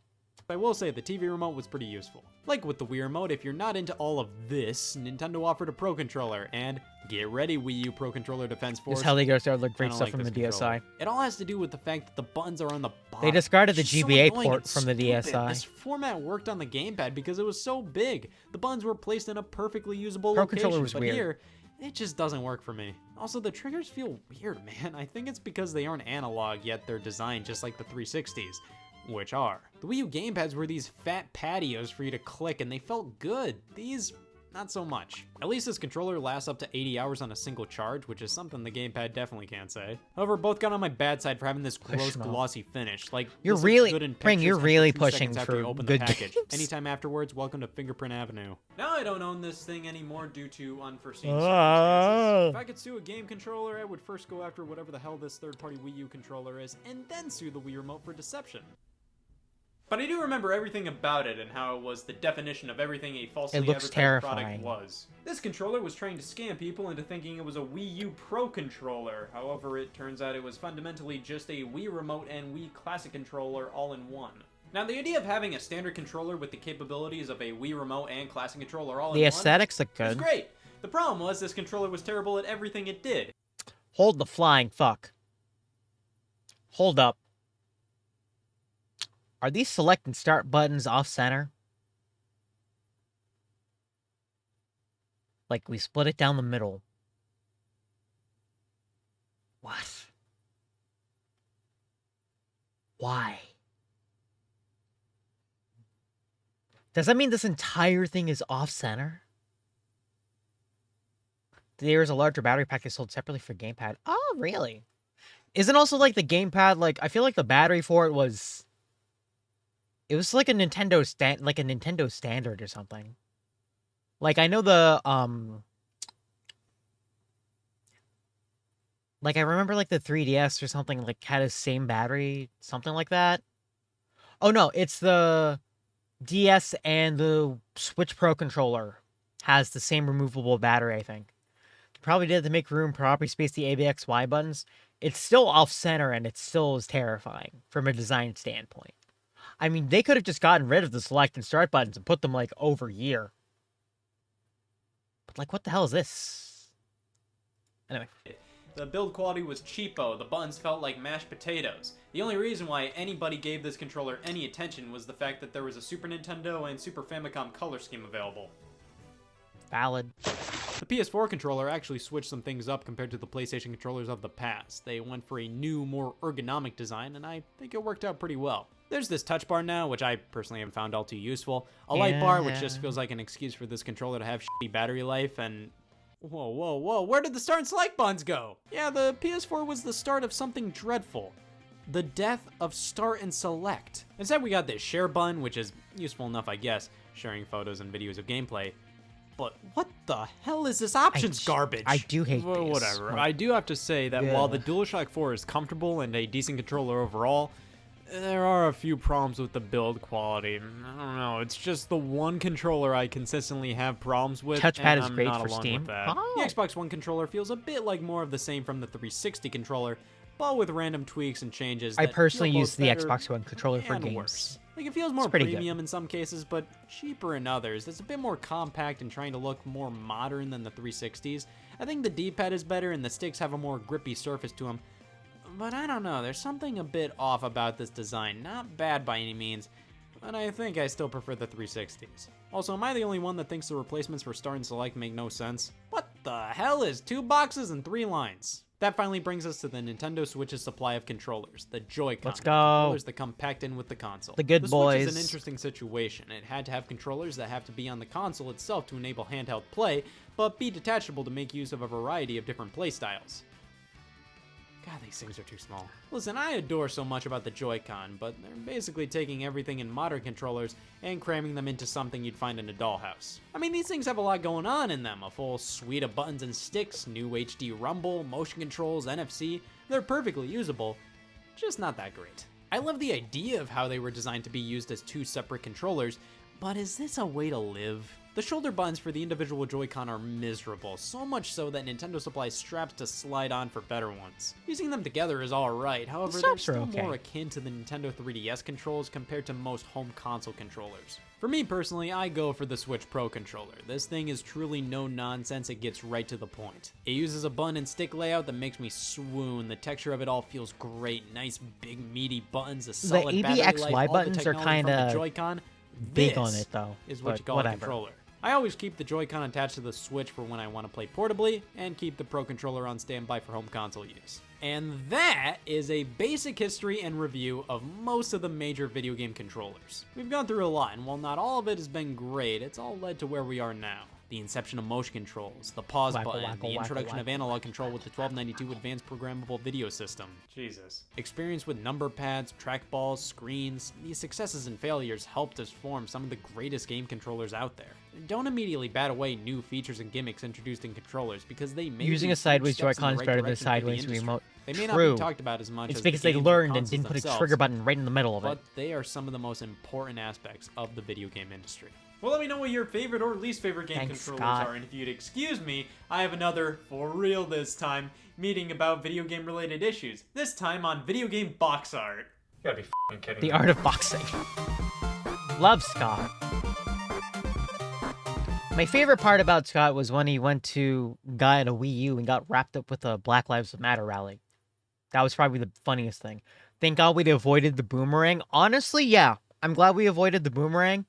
It honestly looks like someone at, like, Sony Design got swept up into the video game console and, like, hey, can you make it? My favorite part is when he cameoed in a dad video. I remember that video. That was a good one. Okay. Speaking about controllers, or sort of, let's talk about times when, I don't know, you were the controller. Except it was 1999, and it was not on any console, and it was in fact on a computer. It's LGR time. LGR time. Greetings and welcome to LGR Oddware, where we're taking a look at hardware and software that is odd, forgotten, and obsolete, and this time around we've got the Gamecube by Reality Fusion. Yo, it's made by Logitech. Let's go. Yeah, this is one of those motion gesture controlled camera gaming devices. You are the from controller. 1999. Yeah. Years before anything like the PlayStation 2 iToy or the Kinect or any of these other Gaming. motion controlled things we've had over the years. Ooh. It's just got some, it's got some fascinating stuff that it can do. Let's take a look at it. Jenny's smart controller. Alrighty, so I hope you're ready to play inside Yeah, I have nostalgia the for this game weird. with the Yo, hold up. Yo.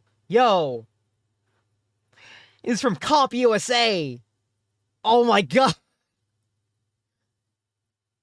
Yo, Comp USA represent 2022. Let's go.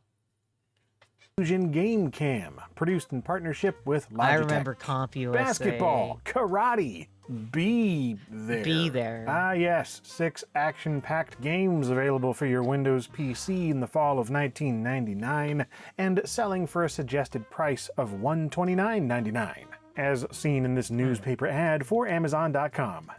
Yo, wait, hold up. Was that Roller Coaster Tycoon? $9.99, as seen in this. Yo, Roller Coaster Tycoon. $22. That's not bad. Isn't that how much it kind of goes up for now? It's pretty good. I've seen this video, going to skip up for a bit. It's okay. Have fun. Newspaper. What else? Actually, no. Let's keep pausing. I want to see what's on the rest of this catalog. There we go. Panasonic, super flat, CRT, $500. Replay TV 2020. Virtual video recorder set $700. 20-hour storage, no monthly fees. Oh my goodness. A TiVo for this much? Handycam, $600. Games under $20 wasn't uncommon for PC games in the 90s. Man, I wish I could go back. VCR, $130. A Discman for $60. Oh my. Actually, wow. Cassette players were still pretty cheap. This one's $13. Not bad. The price about the Gamma game would have cost about like $450 now. Is that with like inflation? Because holy crap. Handheld PC, $780. Look at the kid, it's tiny. It's cute. Yeah. Wait, that's what's the inflation. That's a whole console. That's a whole ass video game console. God, let's see how jank this gets. Ad for Amazon.com. So yeah, the Game Cam is impressive for its day, but at its core, it's special software bundled with a normal Logitech QuickCam Home, which itself cost $100 back then. Now, PC cameras, or webcams, were still exciting and relatively uncommon in the late 90s, with global shipments hitting 606,000 units in 1997, but the Game Cam was next-level stuff, taking a no-frills webcam and turning it into a gesture-controlled gaming system, which it accomplished through software, examining the difference between consecutive video frames to detect player motion, and using color and contrast data to remove background visuals on the fly. Oh, and despite its claim of being the only computer game that puts you inside the PC, it did have a competitor in the Intel Me Too Cam, also unveiled in 19... What is that logo? Intel Play. What is that logo? Oh my god. That logo looks like it should be selling, like, organic foods to kids. What? Me Too Cam, Virtual Game System, and Funfair CD-ROM. Love the and Funfair right there. 1999, which may actually have been based on the same tech from Reality Fusion.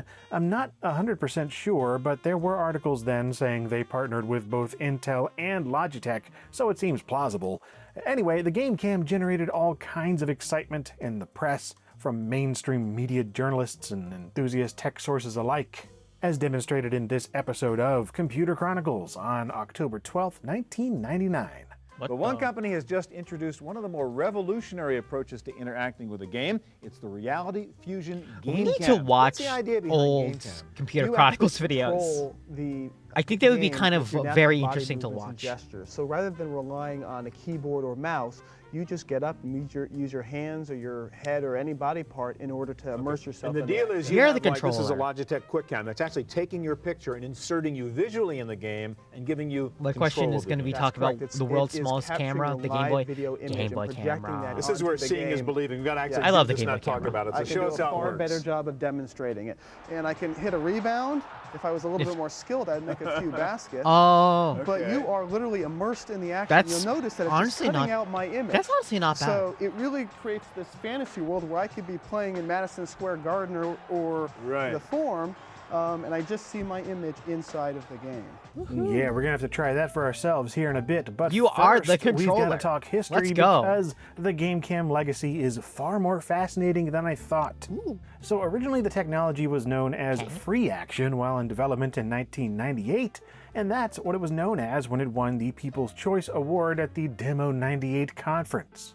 The fact that it was using such simple hardware to achieve the results it did was a big deal, since before this, similar video effects and interactivity required far costlier video hardware, bespoke software, and blue screen backgrounds for chroma key effects and so on. This was not commercially available stuff. We're talking specialized solutions like the Vivid Group Mandala system of the late 80s and into the mid-90s, a version of which was famously used on the television shows Total Panic and Nick Arcade, airing on Nickelodeon. Oh Which my I not only God, I enjoyed watching remember back in the this. day, but actually got the chance to try myself. that was Kind of. Oh, look at it go. In particular, I tried the Mandala Gesture Extreme system, which was set up for play at a local science center sometime circa 1997.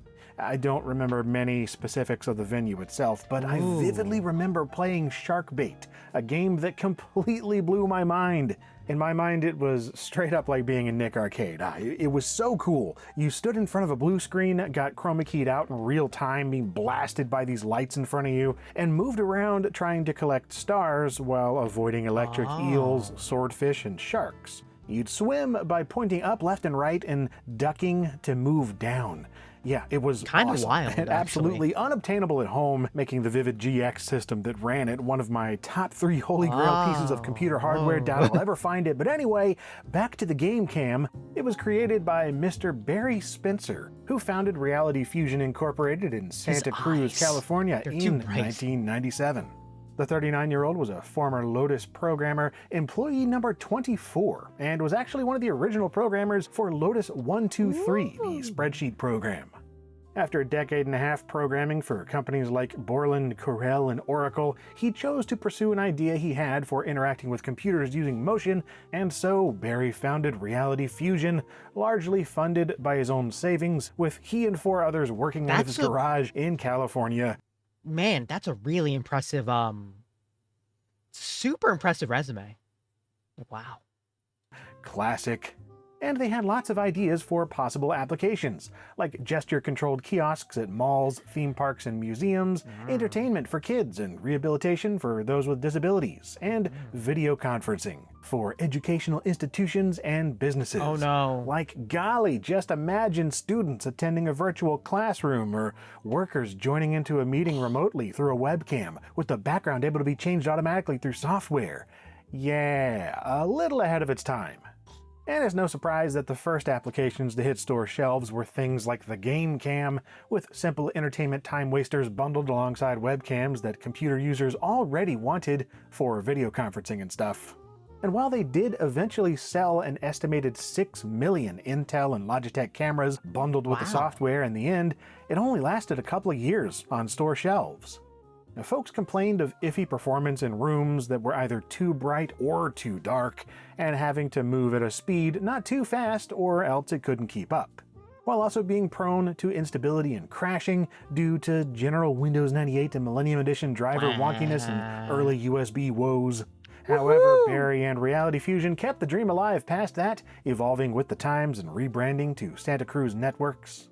They went on to develop Seesaw Commander, a video conferencing app that became TeamView, unrelated to TeamViewer. SCN TeamView allowed 250 people in a meeting room simultaneously with up to 6 on screen at once. Oh, wow. 2002. With some of the Yo. going on to develop the tech powering the first generation of video conferencing in Skype. Yeah, from jump and jive to Skype in just 6 years, not bad. And as of 2022, Barry Spencer is with his latest startup, D3 Labs, working on, quote, cool new vision technologies for the metaverse. Indeed. Oh, and in case you're wondering... Honestly, that entire resume, like, dude's still on it. Good for him. Yes, there is some shared lineage between the GameCam and Sony's 2003 iToy for the PlayStation 2, but from what I can tell, even though the dream of VR is strong, VR continues to be strong. iToy yes. only borrows from the GameCam in principle, with no direct connection other than using the same underlying techniques for computer vision and gesture-controlled gaming. Yeah, all right, enough backstory. Let's see what's in the box and try the thing out for ourselves. Open it up. Open it up. Open it up. Come on. First up in this sealed package is an assortment of the expected paperwork, with the first item being a brightly colored paper all about troubleshooting. Always a good sign when a product unboxing leads with what could and likely will go wrong, followed by a 31-page black and white instruction manual, again with a good chunk dedicated to issues of problem solving and the rest going over the basic... He skipped the most important part, system requirements. I need to look. I need to know. Will go wrong. I need to know. By a 31-page... I wonder how many failures it takes to boot. Okay, there we go. We got the system requirements. Let's look through these. Windows 98, of course. 300 megahertz Pentium 2. Or a 366 megahertz Celeron or better. 64 megabytes of RAM. Minimum 130 megabytes of hard disk space. Yo, that's hard to come by. CD-ROM, any speed, of course. Available and enabled universal serial bus USB port. Okay. 4 megabyte 16-bit SVGA video card. Video and sound cards compatible with DirectX, modem and internet service provider, optional. And a Logitech QuickCam camera included. My God. Page black and white instruction manual, again with a good chunk dedicated to issues of problem solving and the rest going over the basic operation. I don't think my PC can handle this. Yeah, I don't know, man. Each individual seems tough. Comes with. And finally, we've got the camera itself and its associated plastic mounting stand. The camera is your standard Logitech of the era, model VCam U1, with a built-in microphone, a focus knob, sliding lens cover, and a shutter button up top. Oh, privacy filter. Via OG USB, good old full speed 1.1. And the plastic monitor stand is a stand made of plastic for your monitor with a couple of adhesive circles for attaching it, and an adjustable base slides into the back of the camera. So let's go ahead and get that attached to a suitable CRT. And oh God, 1.1. It must be so slow. Still holds up, so I'm using. Ew. Hey, look at that. Nothing like an old color-matching off-white webcam to really complete that late 90s aesthetic. Has some aesthetic to it, though. Unfortunately, that was the last positive thing I can say about the setup process, because, well, the driver installation... Oh, no. Yeah, Firewire could have been a better choice. Like, it would have... Yeah, Firewire or SCSI or literally anything would be a good choice, especially it's... Like, well, let's double check what we're doing here. We're literally streaming video. We're streaming and processing video. Why is it over USB 1.1? Oh, no. Oh. What is that? What the hell? The Windows 9X USB experience. Not something that I missed. Oh, that's broken. I restarted the computer and reinstalled everything, which seemed to go off without a hitch this time around. But then whenever I tried to start the software, What? Wah, wah. After that, the system grew so unstable that it wouldn't even start anymore, so I had to reinstall Windows, which thankfully we're talking is as easily as swapping SD card. Back when USB support was now a you selling see point, half the reason I have this set up to begin with. Oh my God. And thank goodness things were perfectly fine now. Nope. It got through the installation okay, but the GameCam program refuses to start no matter what I try, just deathly screens of blue. Followed by system instability that stops accepting all inputs, and all that happens now is the computer farts at me anytime I move the mouse. Webcam. So, desperate times call for desperate measures, like Windows Me. Yep. Yes, I'm serious. Despite the box specifically calling out Windows 98 as a requirement, I recall having decent luck with USB imaging devices on Millennium Edition in the early aughts.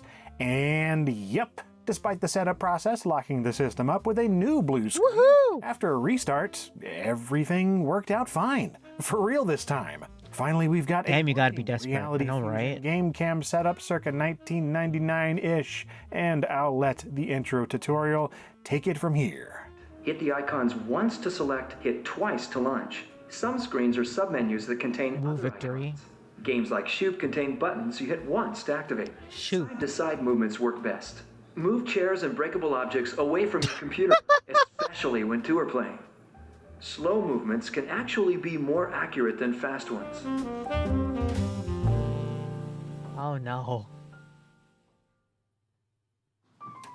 Okay, finally got some GameCam stuff set up, ready to go, so let's try this out. So I've got that camera right here, microphone right there, don't know how well it's gonna sound, but whatever. It is what it is. I got the computer being captured over there, so I'm just gonna switch back and forth between the two as needed. We'll see how this goes. I love how he's given it the ideal scenario. When it's doing the adjustment startup thingy. All right. I love that he's given it like the most ideal scenario. That is some quality. It has some quality. I think this actually. Applications in GameCam by reaching up and hitting the icons 2 times. The first hit selects and describes the application. Oh, that's terrible, This TTS. lady kind of never stops talking, the computer lady. So let's turn her off. Oh, I have to figure out my optimal distance here. I'm surprised it's working. Yeah. Seems okay. Seriously. Turn off. There we go. So it definitely seems to be optimal between like 4 and 6 feet. What about maybe It's 5 feet working. right now, and I can hit the buttons up above me, and it works very well. Pixie dust. Yeah. So we've got options menu here for our video quality. It recommends medium. I've tried it on high. It doesn't seem to be any more or less responsive, and really the difference in picture quality is nominal, so whatever. Reminds me of the Sonic Riders Connect game. Well, Sonic Riders came out on the iToy on the PS2, so. There. Down in the bottom right, it's actually, that's the difference in frames that it's noticing, so when I'm not moving, there's no difference. Oh. But then you can see that sort of optical flow that it's measuring, or whatever you want to call it. And yeah, it's pretty darn neat, man. It's really effective. We're just going to leave it on default settings. Tis working. You can turn on pixie dust. What's that do? Turn on with my head. So now there's pixie dust going around so whenever you move. Fancy. And the cutouts. This is the feature that lets you just get rid of the background behind me here on the fly, supposedly. Points to VTubers. Yeah, how far tracking value for those games. Back in. Oh, and there we go. It's mostly working. What's with the side of his face getting Basic cut out? Webcam It's on pretty good, though. Windows 98 or Windows Millennium Edition in this case. I mean, it's not bad. So we can mess with the sensitivity just a bit here. And yeah, there we go. Put it right about there. Change my aura color to green or whatever. Yeah. Also, that big, yeah, All right. it's not bad. Go through these in order. So first up we have karate. It does look like just a very basic, like, maybe like color replace, but it's not bad. Punched my ceiling fan. Uh-oh. Oh, hey, there we go. Punch this guy. So I think you can like customize this other character. Yeah, you can pick their body. Oh my goodness. Is that a baby or a sumo baby? Clown or baby? The bodies. Oh, there's a create mode. Come on now. Again, I'm trying to get that distance thing is a little bit weird, but oh hey, we can just put in. What in the fresh? So I can fight myself. Yeah. What in the fresh hell? Oh man, that's terrifying. Yeah, let's fight that thing. I want it to die. Step out of view of the camera.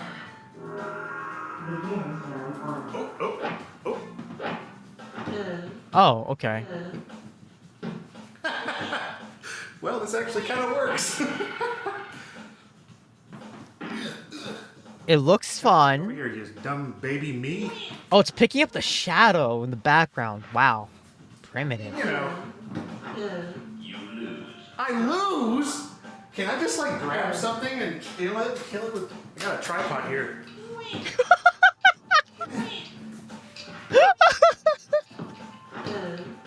Oh my god. Get over here. Repeatedly strikes LGR sumo face. Ah, there we go. Violent. It worked That though. was kind of great, actually.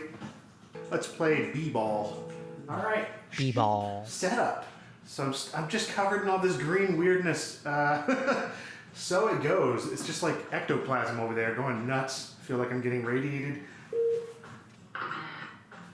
Perfect.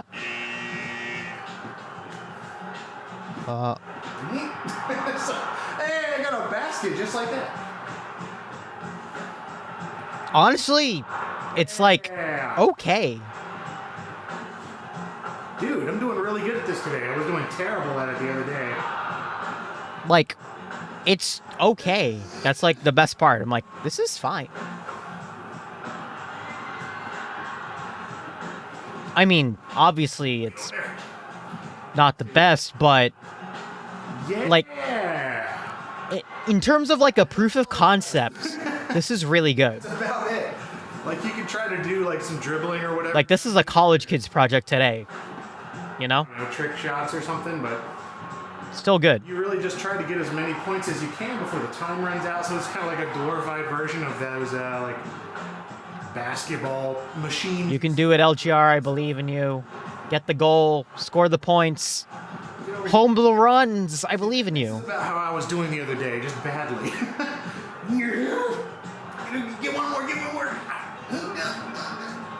Ah. 1 second left. Okay, well. I mean, you know. Yeah, I still want to resort to just going back and using the keyboard. It's so much easier to navigate these menus than having to do this all the time. Okay, V-ball what's is next? the ball? So on this one, we can actually pick from a few different pre-made players. What are these? Create a custom opponent by capturing What are motion these? in all action sequences. Walking to the left. Sure. So jump up. Volleyball. What this is gonna look like when it's done.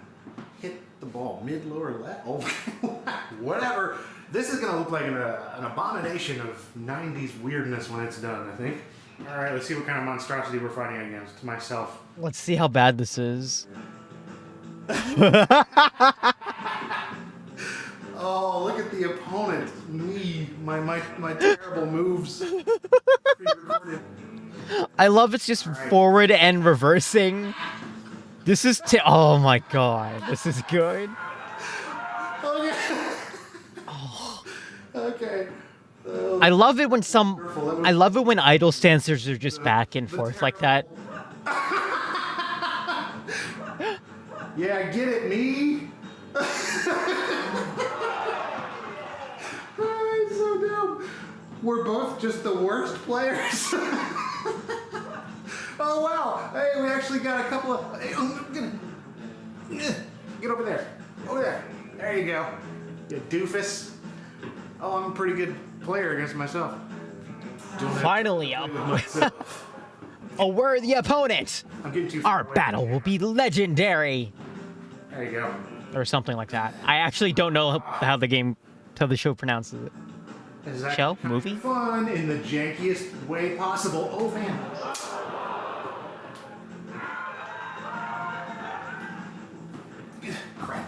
Wow. I don't know why. I just really like watching his In terms of the moving around, I'm basically just standing here doing this. flailing. So it's a good thing that it does that movement automatically. Otherwise, this would be a disaster. I mean, it is a disaster, but it's a different kind of disaster. It's so jank. What? See, I can't move. He's like that. freaking out. But my AI abomination character is doing great. I'm ready. I'm ready whenever you are, me. He's trying. Come on. Score some goal. Oh. No. Oh, what a goof. Well, anyway, you get the gist. Good grief. It's actually a bit of a workout. Just a little bit. Okay, and then we have a couple of more here that I don't think are games. I think those are the only 3 games. There's a couple variants of them, but you know. So the next one is Be There, which I think this is just... Do you just load videos? Or load... I'm not actually sure what this is. I think it just puts backgrounds behind you. What? Oh no! This is not what I expected at all. Oh no. Oh no. I got a bit of a different form now, don't I? I guess you press it. Oh my god. Oh. Put it right back. Right back there. Yeah, it's great. Yeah, save that. Save that to the hard drive. Is that a cow? Oh, this is way dumber than I thought it would be. All right, this places one is more of what I was thinking. You're supposed to be able to be like, ooh, you're in this place. Unfortunately, it's not very great. The background removal has gotten worse. At least with these settings.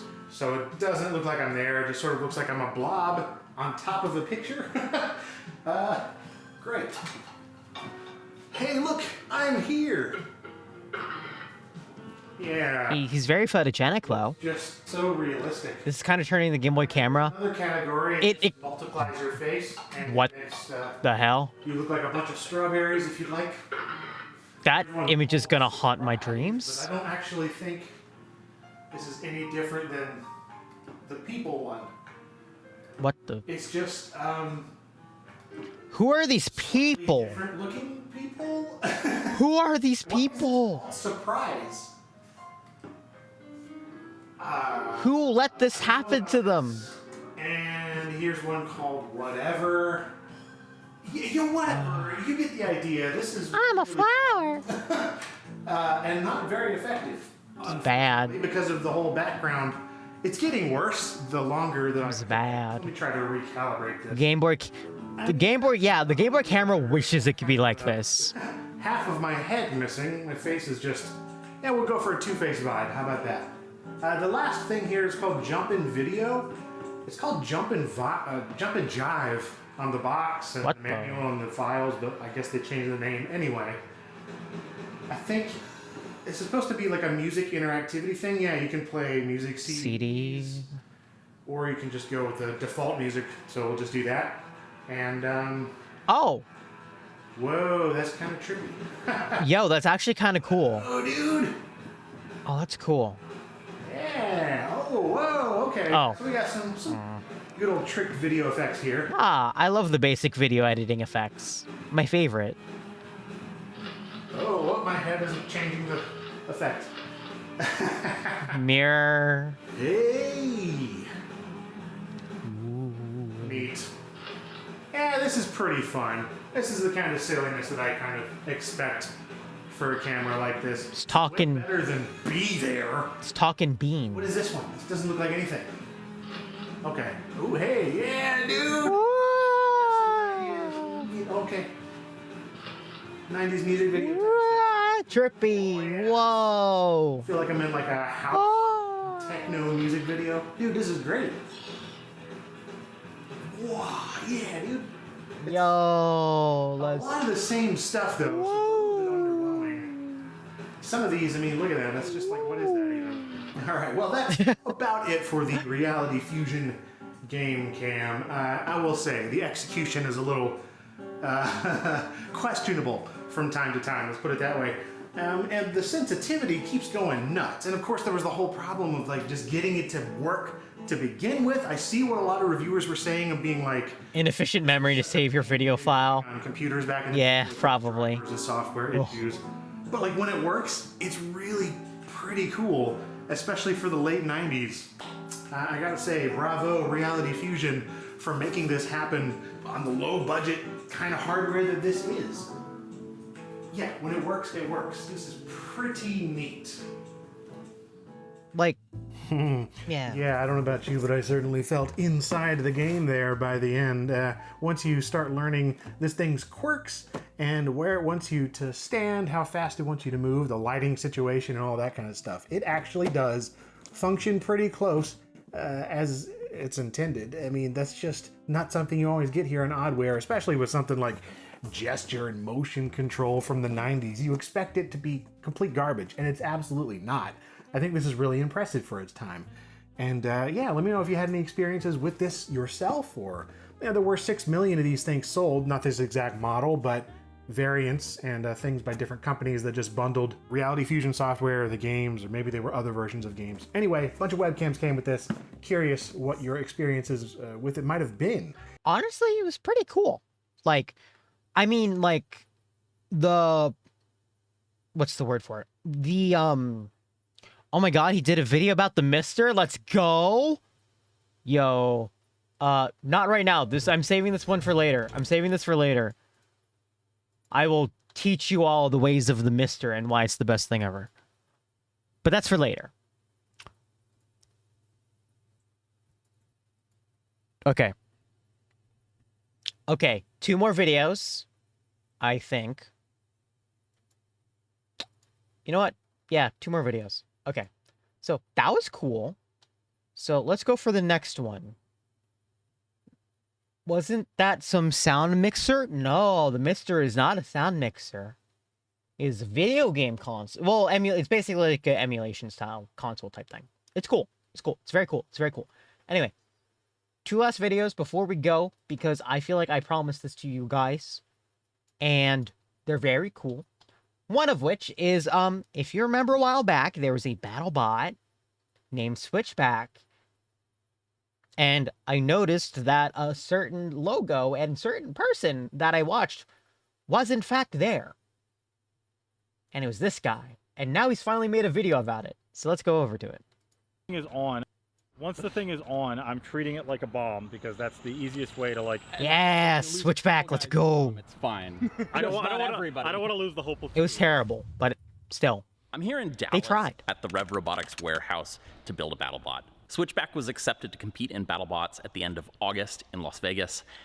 And we only have about 6 weeks to go from a CAD drawing to a fully functional 250-pound combat robot. And wait, they made this in 6 weeks. Holy shit.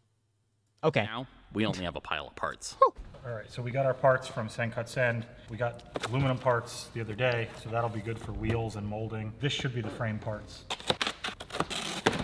They were all laser cut. They're all based on a flat pattern that just gets cut out in a profile out of a big sheet. A lot of them have... Oh wow, 250 pounds. Yeah, these things are big fuckers. Once we tab them all together... And they're gonna destroy each other. And everything is... Also, yeah, fit right sponsor, Send Consent. They make good stuff. These are the wheel wells. This is essentially just an access area. These are the actual bulkheads. I was wondering how they actually assembled it. It looks like they basically made a... Plan is to take this together, tack weld it all together, check, validate measurements, put it in the preheat oven, bring the metal up to temperature, and then we'll go through and do the completion. They basically made a... Let's do it. Huh. It's just a... It's... The robot was flat packed. We use aluminum because it's great and easy to machine, and it's really lightweight for its size. For things like motor mounts and gearbox plates and things that don't take big hits. It was aluminum that's so takes interesting. A big hit. It does absorb a really decent amount of energy, but it tends to chunk apart, and it makes repairability a lot harder. So for the frame and the armor of Switchback, we use AR500 steel, which is abrasion resistance and really strong. And when this gets hit, energy will glance off of it, or if it does absorb the impact, it'll either dent or bend, which is much easier to repair in the pits. But in order to get a good weld, we have to preheat to 200 degrees. Oh, they are just shut. Important design your robot for the oven that you have. Oh, they are okay. They are just shoving it in the room. Huh. I've been told that maybe I could get to do some welding today. So if anyone's also wondering, this guy was the guy who made his own iPhone out of parts in Shenzhen, China. We decided that we wanted to do custom wheels. And modified stuff. It was cool. So that we have the ability to try different durometers, as we're not sure what the arena floor is going to be like. We laser. Durometer is the measure of, I believe it's softness or hardness of like materials. So they're basically saying, so we don't know what the floor is going to be like. So we're using different types of, you know, rubbers to see how it contacts with stuff and all that jazz. Laser cut all these little parts with little interlocks and then made custom molds. So the main thing I will say is that when you spray the mold release, anything it touches will not mold onto. I know. Shake well before using. No, I'm not doing this for camera. Never seen someone shake a can so high. Like, I don't want to go down to the table because, like I do this and it's bad, and I do this and it's bad, and like I'm trying to like stay in this like, no, that it's like. Man understands. Shaking cans is a hard job. The best thing that you shot. Okay. I mean, I think that just means that we got to get better video than that, because otherwise that's what I'm going with.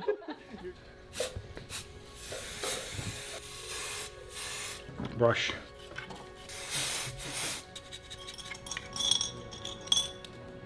So yeah, this is how you make custom molded silicon. That's good. You get part A, part B, mix it all together, and you pour it into the mold.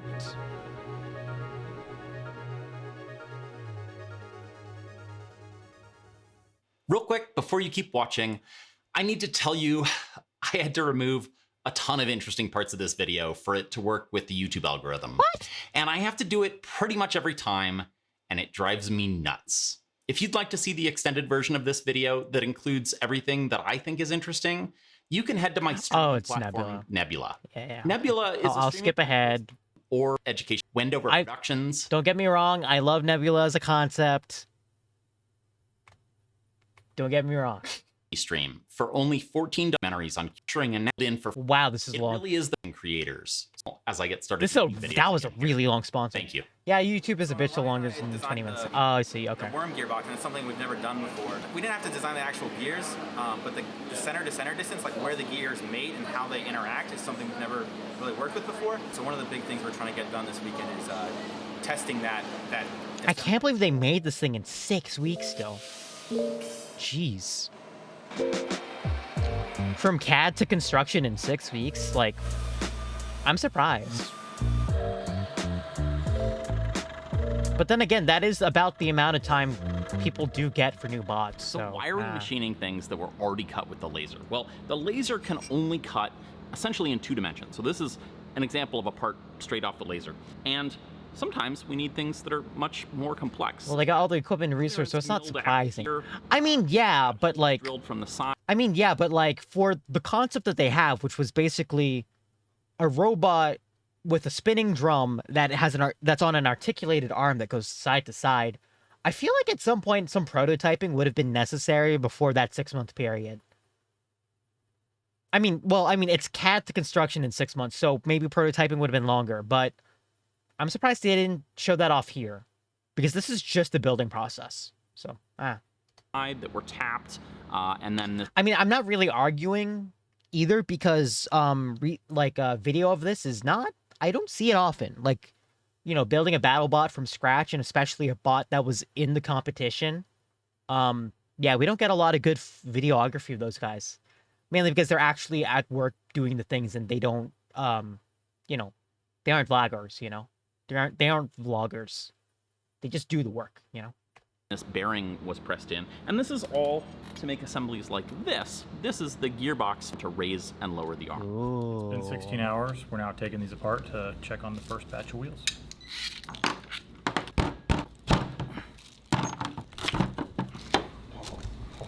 Yo. Man, that actually worked way better. That looks good. There. Oh.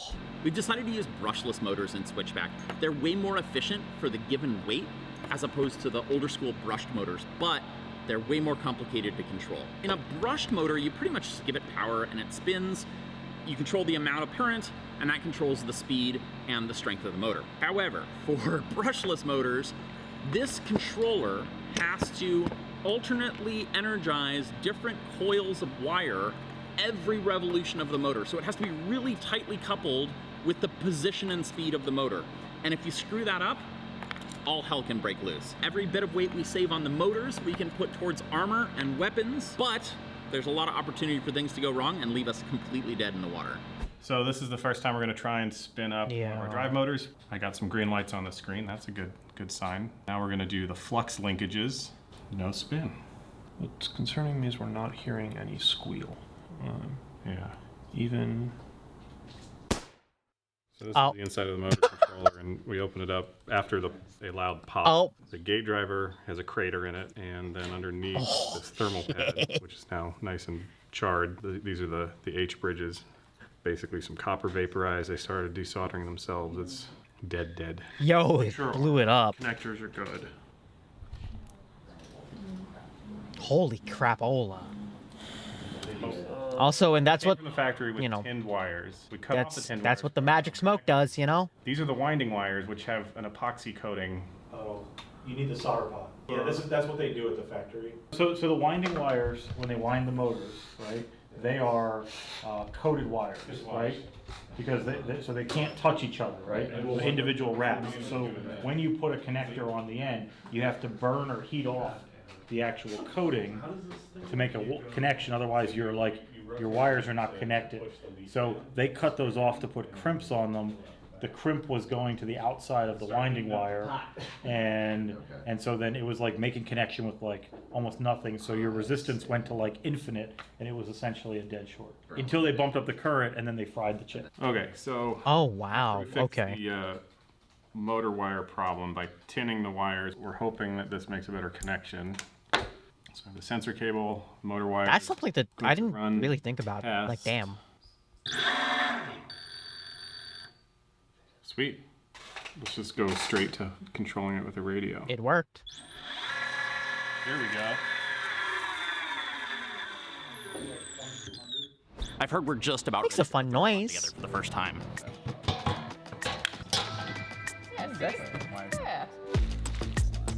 Chain. We're ready to start working on chains. I'm actually very surprised at how kind of empty it is on the inside. But then again, like a majority of the bot is going to be that giant frickin'. It's getting a little heavy. You know, the switchback of switchback. Full speed 100. Yeah, just do it. Go for it. That actually sounds really good. Yeah. Okay, let's put the belly pan back on.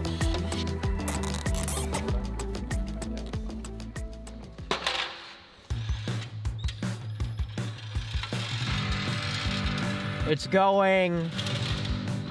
I love that it has a little antenna on the front. Oh man, look at it go. Woo! It's like playing with an RC car. Whee! That is so cool. It is so fast.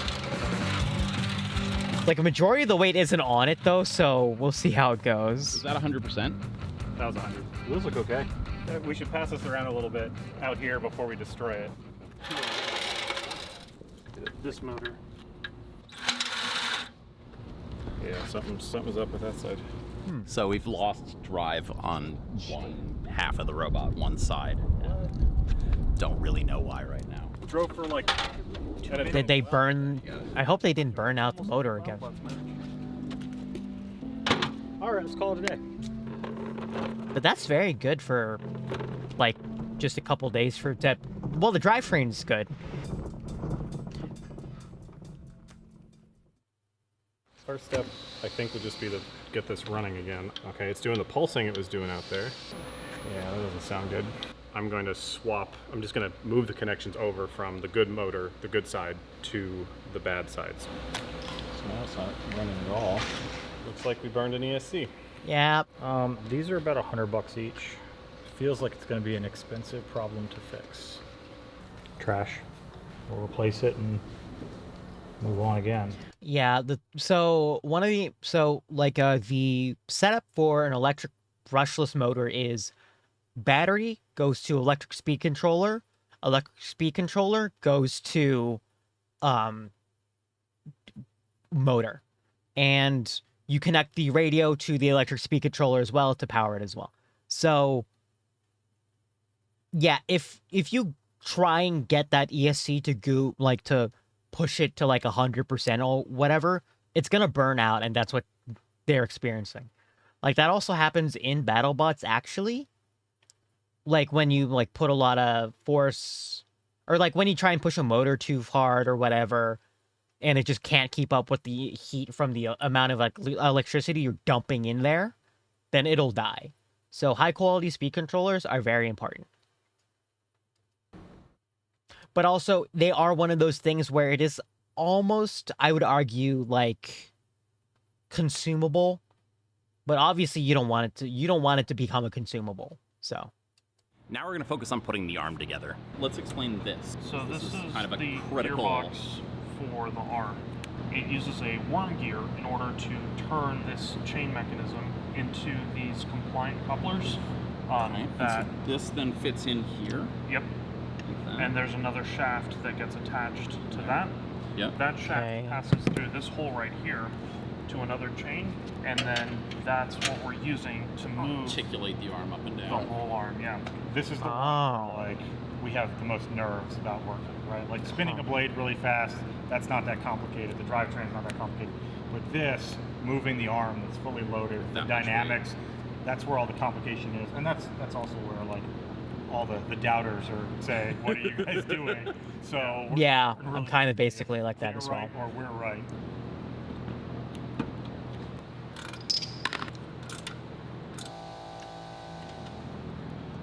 I am doing just kind of a dry fit of all the weapon components. So I'm putting all the plates together, and I'm going to put some screws in the top and try to lock the whole assembly down. How much does this thing weigh? 80 pounds. And that, spinning at 10,000 RPM. That's going to be crazy. I think the weight limit for the weight limit for weapons is 80 pounds, so yeah. So now, if you think about the rest of the assembly weighs what, 170? Don't want to get hit by that. Oh, that's heavy. Oh yeah, that's gonna do some damage.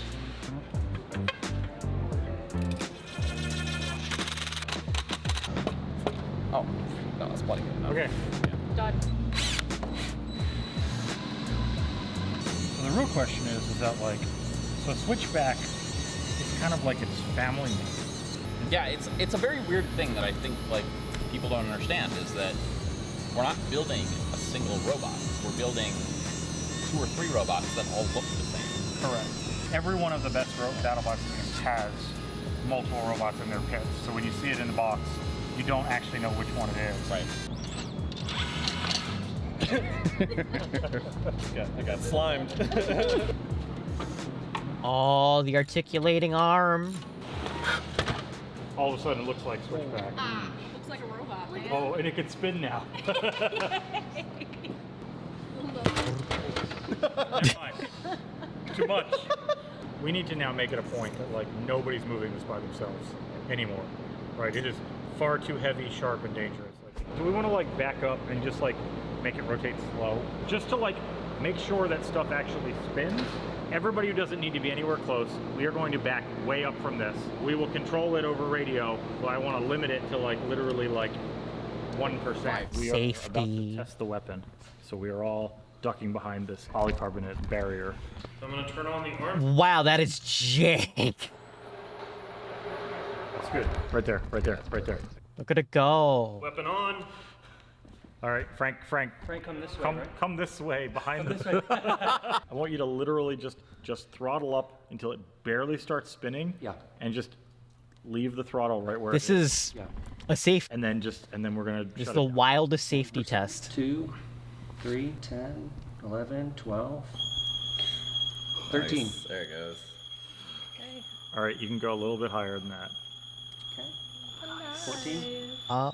15? Oh, that's already terrifying. Oh, it's going. 15%. Yeah. And these motors are actually throttled at 50% because they're the wrong kV. Do we want to go a little bit faster in here while it's stationary, or do we want to just go immediately outside? I think we should go outside. Do we want to make it spin faster? Or should we just go outside so we don't die? Wait a minute. Why did they get to go up there? And these two poor suckers have to stand down here. Because these guys have to turn it on. But how is it safer for them? Because until he turns on the radio over there, it's dead killed. It won't move here. But it's unsafe for them, but safe for these two guys. Yes. Safety. Okay, I'm just making sure. Safety third. Trying to, like, once the thing is on, I'm treating it like a bomb because that's the easiest way to, like. And therefore, if you lose a couple guys to a bomb, it's fine. I don't want everybody. I don't want to lose the whole platoon. Right. Okay. Phil, ready? Arm on. Okay, that's stop. I love how it's connected to just a USB port. All right, we're all Enabled. 10. 20. Holy smokes. Look at it go. 100. 90. What's the current limit right now? 80. Maybe 80. That's not spinning very fast. Honestly, it's pretty slower than I am. Can I go configure that to be 80? Disabled. Higher than 80? Go to 120. Okay. We were only at 20 amp. That explains so much. They're giving it more. 40. Okay, now. Oh, there we go. Yeah. There we go. 50. Yep, no, that's scary. 60. Oh. 70. Oh, that's terrifying. 80. 90. 100. Oh my god. Something is rattling out. Yeah, let's shut it down. Let's go to 50%, and then we can just move the arm just like within like a 10-degree span. Oh, now they're gonna make it work. They're gonna move it. Oh, it's working. Okay, crank the speed up. Something just happened. Just stop. Kill it. Let's make it safe. Something's not right. Huh. This motor controller's a bit warm. Yeah, these are toasty.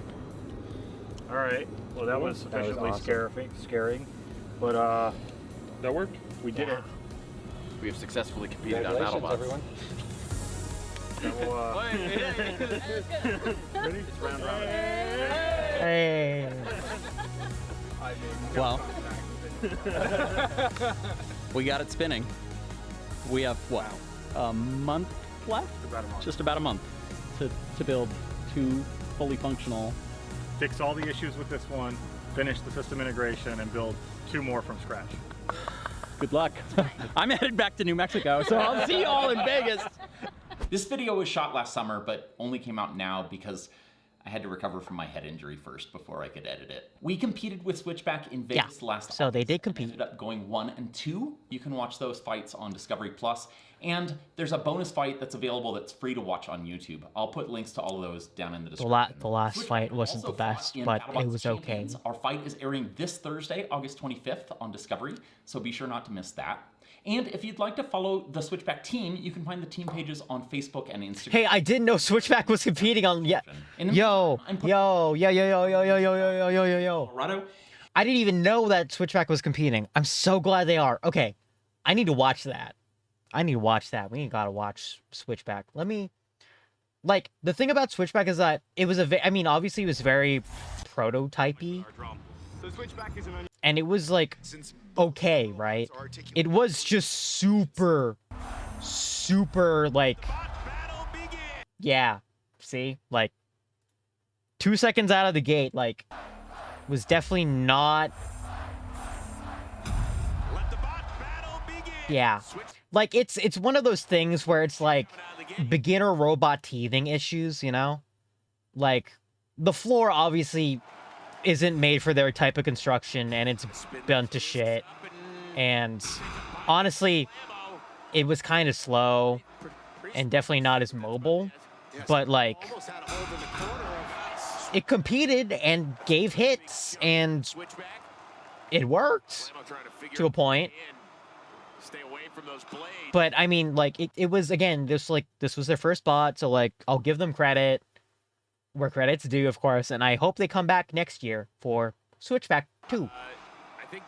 More knifier. Is there a reason either one's stepping on the accelerator? I'm trying. Like it's.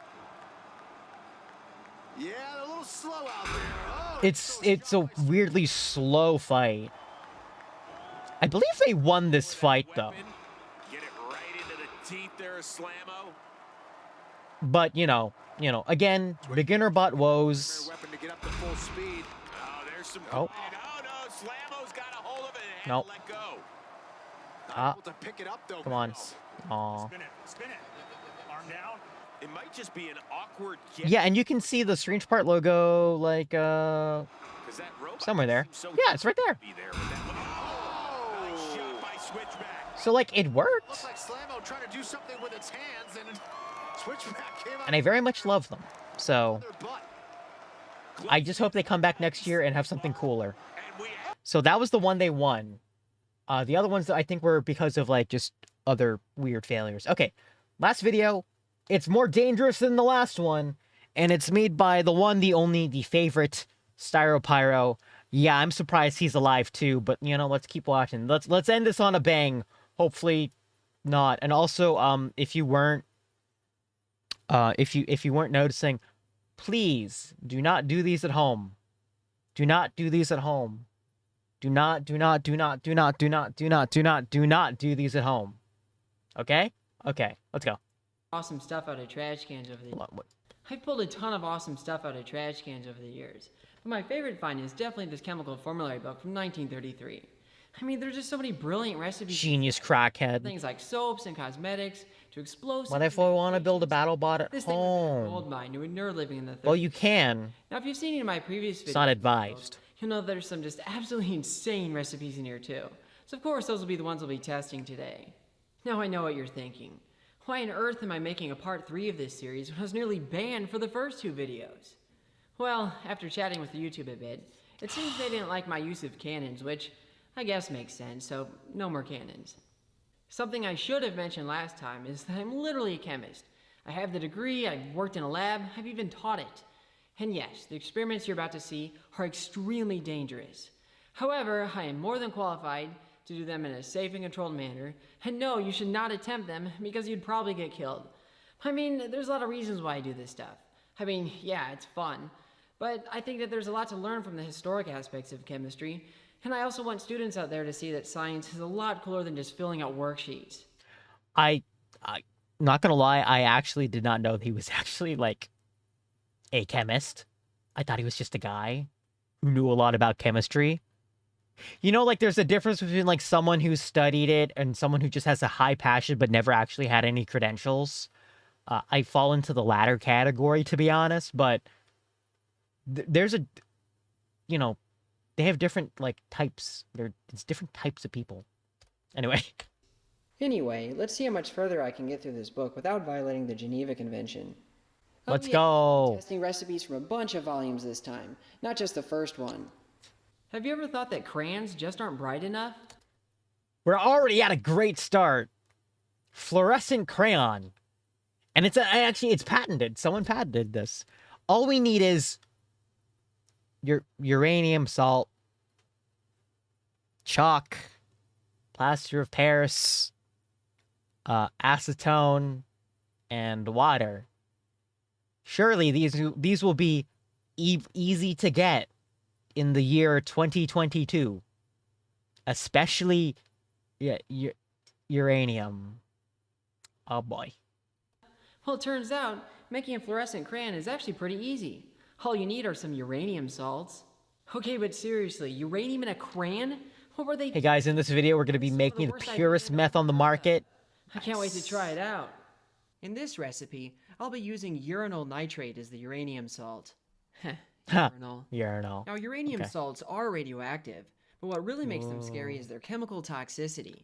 Uranium anthracene, isn't that? After all. Anthracene, isn't that a component in anthrax? Is it? Is it? This is more dangerous than I thought. I thought it was just funny because haha, uranium, glowy green. But apparently it's worse. Okay. On the flip side, many uranium salts are absolutely gorgeous. strongly fluorescent in some of the most beautiful chemical compounds out there. It is very pretty, It's though. quite unfair how something that looks so yummy is actually so toxic. As for the crayon, Why does he say I that? calcium carbonate with the plaster, dissolve the urinal nitrate in water, and then mix them together. Oh, that The is... result mix isn't as fluorescent as it results in a urinal That is the brightest Baja Blast I've ever seen from a Taco Bell. carbonate precipitate. Oh. But without the calcium carbonate, the crayons would be too hard to draw with. I put the paste in a syringe to act as a mold and let it harden for a few days. Here is the finished uranium crayon. It's really more of a chalk, which means it's prone to making toxic dust as you use it. It does glow nicely under UV light though. Yeah, it's actually pretty hard to draw with, and it is pretty crumbly as well. Toxicity aside, it does look pretty neat under UV. Ooh. Still though, the coolness to danger ratio He says is it because quite it's worth it, in true. my opinion. It is very edible The looking, recipe yeah. said that anthracene could be used instead of the uranium, so I made some crayons based on anthracene. Yeah, I don't know what anthracene These is. actually glowed brighter and with a blue glow instead of green. It does look cool. The anthracene crayons are significantly less toxic than the uranium ones as well, which is an added benefit. This is why I hate this man. He uses his knowledge and makes the stuff like this. He's what I want to be in. He's what I want to be in life. Use my immense knowledge and just make shit posts like this. Holy crap. Like imagine being able to make like a crayon out of uranium salt and drawing loss with it. So the amount of power contained in that is more than one can handle, honestly. Like, what the hell? This one's just in time for the never-ending coof season. It's a sore throat remedy.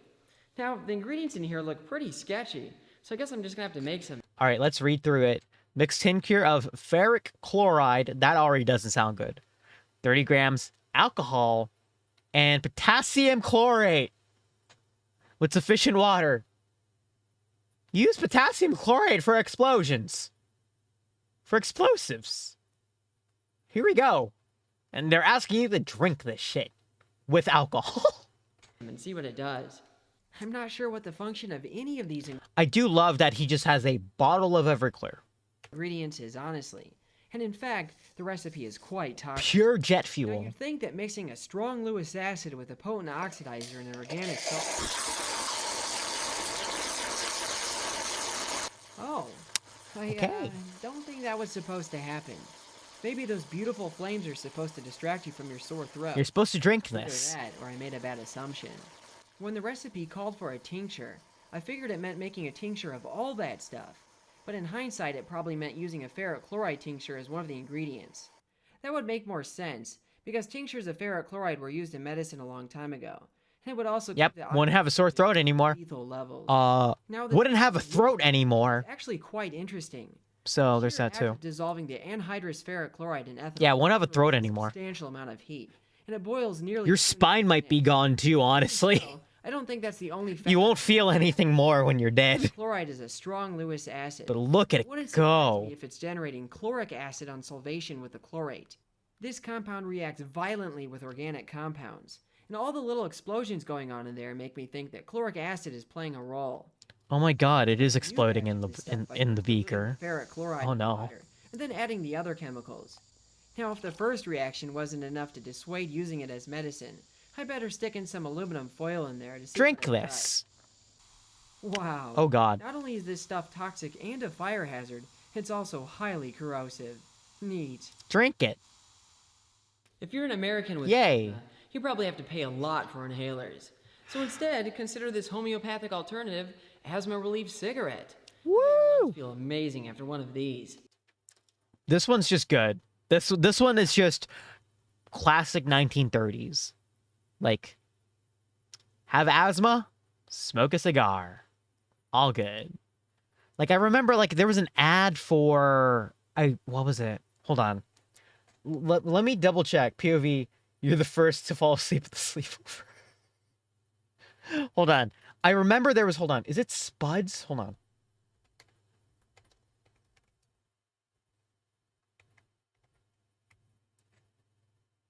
Yes. I remember this. Okay. So, I love these because it's so antithetical now. Like, I remember this one. This was from a 1940s cigarette ad. Let me read it off for you. Oh, wait, hold on. Let me actually, I'm gonna find a better image. Hold on. Yeah, there.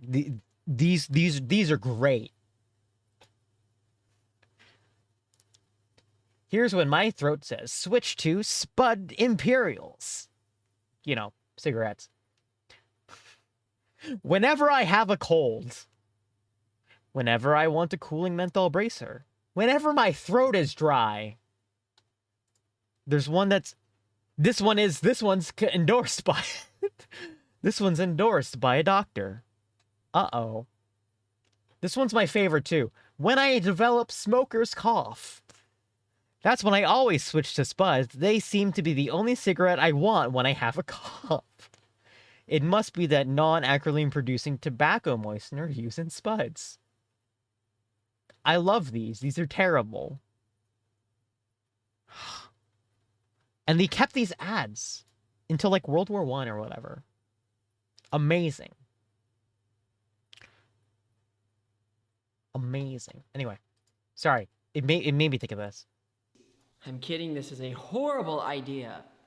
This is a recipe for a magnetizable fluid. Now, honestly, I don't see this working that well. Mercury. We're off to a great start, everybody. Steel dust. Don't breathe this.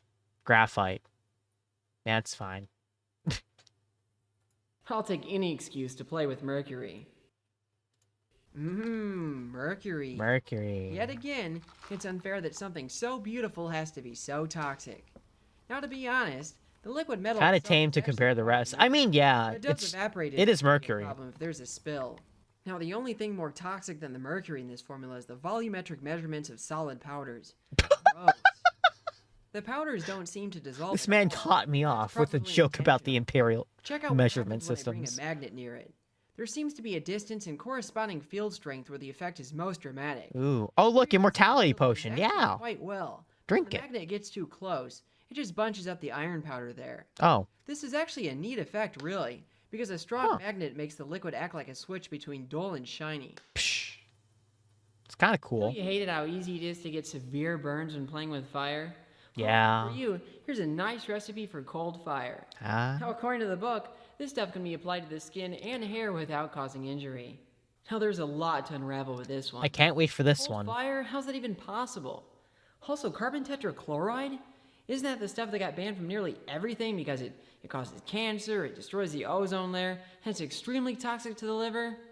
Well, yes. Yes, it is. It kills you and everybody around you. This stuff, all of your Carbon tetrachloride.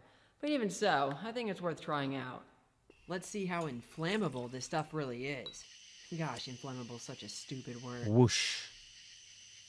Well, that's a cool looking flame. Is it actually cold though? It's the Ghost Rider. Lighting some paper on fire with it. It's the Ghost Rider flame. Okay, so it's not that cold. Oh. But it does take a while It's on for fire it to catch now. on fire. So that is pretty nifty. Now check this out. If I dip the paper in the burning liquid, the part that comes in contact with the liquid doesn't actually burn. Ooh. That's because only half of this mix combusts in the flame, and that's the carbon disulfide. The tetrachloride actually poisons the fuel and absorbs a substantial amount of heat as it evaporates. This protects whatever surface the mix is burning on. In fact, this is why carbon tetrachloride was used in fire extinguishers before they figured out it was cancer juice. Ignoring the Cancer huge health juice. risks of the chemicals, this stuff probably could be put on skin and lit on fire without causing burns. As tempting as it is, though, even I'm not dumb enough to try it. It looks cool, though, Every but single part about this is stupidly toxic. it's There's worrying. another cold fire recipe just below it in this book. And although not quite as dramatic, it's one popular among chemistry teachers and has the added benefit of not inducing cancer in the audience. I like how there's one that's like, this one can kill you and kill your liver and kill the environment, and then this one is perfectly safe. This one's fine. Get some ethyl alcohol and water. All good. Put it together. Cool. Cancer? Non-cancer. It's amazing. I like to add a pinch of baking soda to the mix to make the flame bright yellow. If you're like most people and stare at screens all day, there's a good chance you've dealt with dry and irritated eyes at some point. Eye So salve. what's the solution? Mercury salts and opium applied directly to your eyeballs. If that doesn't make your eyes feel better, I don't know what will. I've always been looking for a method of hardening copper. And check it out. Most of what I need is just pee. Hold up, what? Hardening copper. Heat the copper to cherry redness and quench in the following solution. Water, urine, salt, urea, which is already in the urine, and then phosphoric okay. Why is it saying basically 2 components of P? Man, chemistry was weird. This is another one of those formulas where I'm not quite certain what... Oh, look, there's urea there. Okay, cool. I bet the hardening here is just due to the quenching, and the chemicals probably just clean and passivate the surface. Styropyre needs to drink more water. Alright, here we go. Ah, the doctor's drink. Piss. That smells amazing. Yes. Okay, so is the copper actually harder now? Let me give these a good scraping here. Okay, yeah, I think the treated one is a little bit harder. It doesn't scratch as deep, at least. I'm curious how the structure changed, so I'm betting an untreated one as a control. Now for the treated one. Oh. Huh, it feels stiffer, but it's actually easier to fold. Interesting. It's because of the piss. No parade is complete without purple flames and mercury fumes. Hooray! We're going to breathe in mercury. And this torch has them both. Look at that, 10% calomel. So calomel is mostly just mercury, so burning this at a parade is just going to fumigate the entire audience. However, it probably does make a gorgeous purple flame, so I'm kind of tempted to try it out anyway. I couldn't justify spraying hot... Who do all the cool chemicals have? So I swapped out the... Why do all the cool chemicals have to be poison? Fumes are still going to be awful. At least... Because the world doesn't want us to have cool things, so that's why we make them. It's not mercury, I guess. Well, here goes nothing. Fireworks! Ooh. Oh, wow, that's incredible. That's really purple. That's the most purple thing I've ever seen in my life. Amazing. It looks like the mercury wasn't needed. Purple. Just a source of chlorine to deepen the flame colors. It's honestly really cool This looking. book is very generous with its use of cyanide. Sips on some mercury. Hey, wait. Don't finish your mercury just yet. We still gotta deal with some cyanide poisoning. Oh my god. Look, cyanides. If speed is essential. This one just kind of sucks, honestly. But then again, it's either that or dying of cyanide, so. Whether you need to clean some coins or just keep your engine running smoothly, they always find a way to throw some cyanide in the mix. Now, lucky for us, they also include this convenient procedure for dealing with your inevitable cyanide poisoning. The first steps aren't anything crazy, but check out step 4. It has one of the best sentences I've ever read. If patient survives, give a medic. I need my immortality. Supportive of A dead Chinese emperor brandy kicker. or whiskey. Let's party. You survived. Don't you hate it how easy it is to ruin furniture by spilling acid on it? Well, thankfully, this can be a thing of the past with this acid-proofing concoction. This is a common thing people say. This is a common thing chemists say. Oh man, if only my table wasn't ruined by this acid I just made.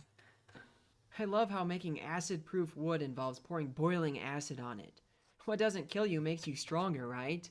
The coats of the first solution didn't do anything crazy, but things got interesting with the second one.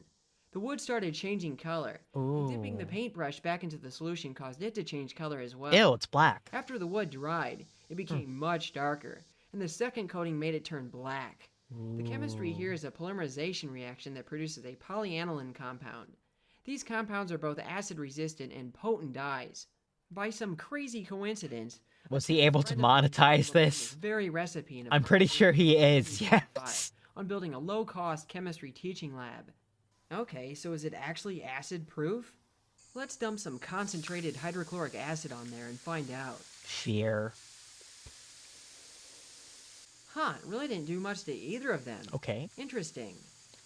Let's try looks like something chemistryable, much nastier yeah. this time. Sulfuric acid tends to chew up most organic stuff it encounters because it's a potent dehydrating agent. This is what learning is about, guys. Yeah, it looks like it chewed up the untreated. Oh my god! Let's drop the base and investigate. The surface of the untreated stuff has been turned into a gummy mess. The treated piece has been affected too, though. Huh. It's not pitted nearly as badly, but some of the treatment Looks like a does yeah, it come looks like a off. chemistry table. I'm not sure how much of it is the linseed oil I guess. versus the wooden polyaniline. Either way, it's not It acid works, proof, I guess. but it is acid resistant, and it's certainly an interesting formula. Woohoo! This one's from the alloy section. It's an alloy that's apparently useful in making electrical fuses. Now, I'm not exactly one to fuse my electronics. Oh, hey, look, we got lead. But check out that melting point. This stuff should be able to melt in hot water, which I think is pretty impressive for such easy to find metals. I'll definitely be trying this one out. I started by melting the lead and bismuth together. Then once that was molten, I mixed in the tin shot. Unfortunately, I had a small cherries. incident which required me to melt it all back down again I before just- casting it into cute little coin-sized pieces. Fear. So does it melt in hot water? One way to find out. Any second now. No. Okay, the water is clearly boiling at this point and the metal is still solid. What's going on? It looks like the book lied to me. It turns out that no mix of these three metals can have a melting point of 168 Fahrenheit. Well, that's... I feel like there was math Maybe behind that, it but still works as a fuse. I'll take that as a yes. I like how he just puts it in there and it just goes like butter. Hold on. I want to look at it again because that was fast. Metals can have a melting point of 168 Fahrenheit. Well, that's disappointing, but maybe it still works as a fuse. I'll take that as a yes. It's gone. Half of it's gone. This one looks pretty simple. It's a remedy for sneezing. You guys have a sneeze? Are you guys ready for the fall season and the pollen? Just get some chloroform, alcohol, and ammonia. Inhale. I don't need to say anything. I mean, you can't sneeze if you're unconscious, right?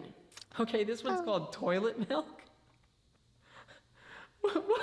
What is toilet milk? I looked it up on Google and I couldn't find any meaningful answers. Yeah, I use these when I have a sneeze too. Yeah, I use it all the time. Of some sort. So I wake up with some bruises, but I think I'm good. Then added glycerin after that. As for the soap, I threw in a little lard soap solution and also added a bit of freshly diced bar soap for good measure. I added the water, but the compounds really didn't... Little chloroform never hurt anybody. The whole thing in the Exactly. microwave for a few minutes. And after shaking, the mix was nice and uniform. Well, I still don't know what this stuff is. Oh yeah, I forgot the perfume. See what I mean by this? See what I mean by he's just like a combination of mad scientist and shit poster. He's just like, oh yeah, dumps an entire thing of Axe body spray into it. Well, now it smells like Axe body spray, so I don't think this is a success. Okay, now it makes sense. This is clearly some kind of highly moisturizing soap, which means only one thing. It's obviously for nourishing your toilet. I can't think of a better mix for cleaning and lubricating those pipes. Drink up, Nessie. It does. This one seems It does easy enough. look like Determining the polarity of milk. batteries. This Okay. is about as simple as it gets for a recipe, so I felt it was worth trying out. Oh, this one's safe. Hold on. All right. Hold on. What were the things in it? Oh, okay. Moisten a piece of saltpeter with a 4% aqueous potassium. Where are we supposed to get aqueous potassium? Seems easy enough. Determining the polarity of batteries. This is about as simple as it gets for a recipe, so I felt it was... At least it's not that hard, but like, where do you find All right, here we go. potassium? Oh yeah, look at that. It does indeed make a brown spot. Oh. The battery drives an electrolysis reaction that oxidizes iodide into iodine at the positive terminal, and that's what gives it that color. Potash. Nifty. Ah. There's a lot of okay. cool electroplating techniques in this book. Silvering glass. This one's cool. Ammonium hydroxide, silver nitrate, water, and alcohol. Corn sugar, because we're never safe from corn syrup and alcohol. But here's a recipe that simply chemically plates silver on a glass. And ignoring the potential explosion hazard there of ammonia and silver, this actually seems like a cool way to make some DIY mirrors. What? I made my silver nitrate Explosion hazard? involving silver bars and nitric acid. And yeah, that gas is as toxic as it looks. Oh, that looks terrible. It generates a silver ammonia complex called Tollens reagent that's used to detect aldehydes in the lab. This compound has to be used fairly quickly because it'll degrade into the extremely unstable silver nitride. I taped off one side of these glass slides in order to restrict plating to one surface. After mixing in the sugar solution, silver began to coat the inside of the beaker. It honestly In looks minutes, it was super super shiny. cool. Oh wow, that turned out way better than I expected. Look at that. That's actually a really nice mirror. I can't believe how well that worked. This beaker is even more impressive though. Look at that incredible finish. It's funny because the recipes in this old book feel like mixing potions and casting spells sometimes. Magic. This is a perfect example of that. I just made a dark, murky liquid that coats glass in a brilliant silver shine. This is magic. And this is straight up witchcraft. Chemistry is just modern alchemy after all. And the best part is that the science doesn't kill the magic. Now before I end this video, I feel like I owe it to the editors to clarify some stuff. It may seem like all the recipes in these old books are just insane, but I'm focusing on the craziest recipes here. In reality, these books were an incredible resource for their day, and not just for chemists either. You'll have all kinds of formulas for all different industries all in a single place. If you look at the inventories for some old libraries, you'll find that some of them still have like 100 copies on hand, just because they were so popular back then. Yeah, we've come a long way in 90 years, but at the same time, it's impressive to see what they were able to accomplish back then as well. So it's been a while since I've posted anything, actually about a year, and I'm sure you're wondering why that is. And so I actually moved, and I built a new lab, and that's taken up like, I'm actually surprised he did not, in fact, just die from making another video. But I mean, just moving all my heavy stuff, and then all the construction. So that's been quite an ordeal. But I also made a new friend here. I got Ophelia. Squirrel. Here. She's a great helper for me. Cute squirrel. Now that I have my operation running again, I'm going to be posting a lot more videos, so stay tuned. Yay. Hey, good morning. You're a silly girl. Oh my god, he pets her. You're a good girl. Yo. This man is smart, this man is smart, a shit poster, and in touch with nature. He is, I think, everything I want to be. I can't believe he also just pet a squirrel like that. But that is, in fact, the last video for today. So we gotta go back. Whap. Alright. Okay. Alright. So, thank you guys for joining in again for another wonderful Find Out Friday. I love doing all this stuff, and I love doing it with y'all. Thank you so much. And just as a reminder, tomorrow is going to be the Splatfest. It's going to be the Splatfest. We're going to be playing Splatoon 3, and I'm going to try my hand at the Splatana. And I'm also probably going to use the, I'm going to try using the new weapons, long story short. I am on Team Scissors, Team Paper, don't even at me, Team Rock, I will fight you. That's long story short. So, see you tomorrow, probably about 8, so the Splatfest is going to be on, it's going to be on, the entire day. But, I will only be able to get off guild work stuff for the last section with that new, what is it? It's like 4v2v2 game mode. So, initial impressions. So, hopefully it won't be too bad. Hopefully internet won't be bad. All right. I think that's everything. So, thank you guys for tuning in. I very much appreciate it, of course. Make sure you guys save before you go and have a wonderful rest of your night. Bye-bye. Sleep well. Don't let the door hit you on the way out. Make sure you get your jacket. You forgot your... You forgot your umbrella. I'll hold on to it. It's okay. Good night.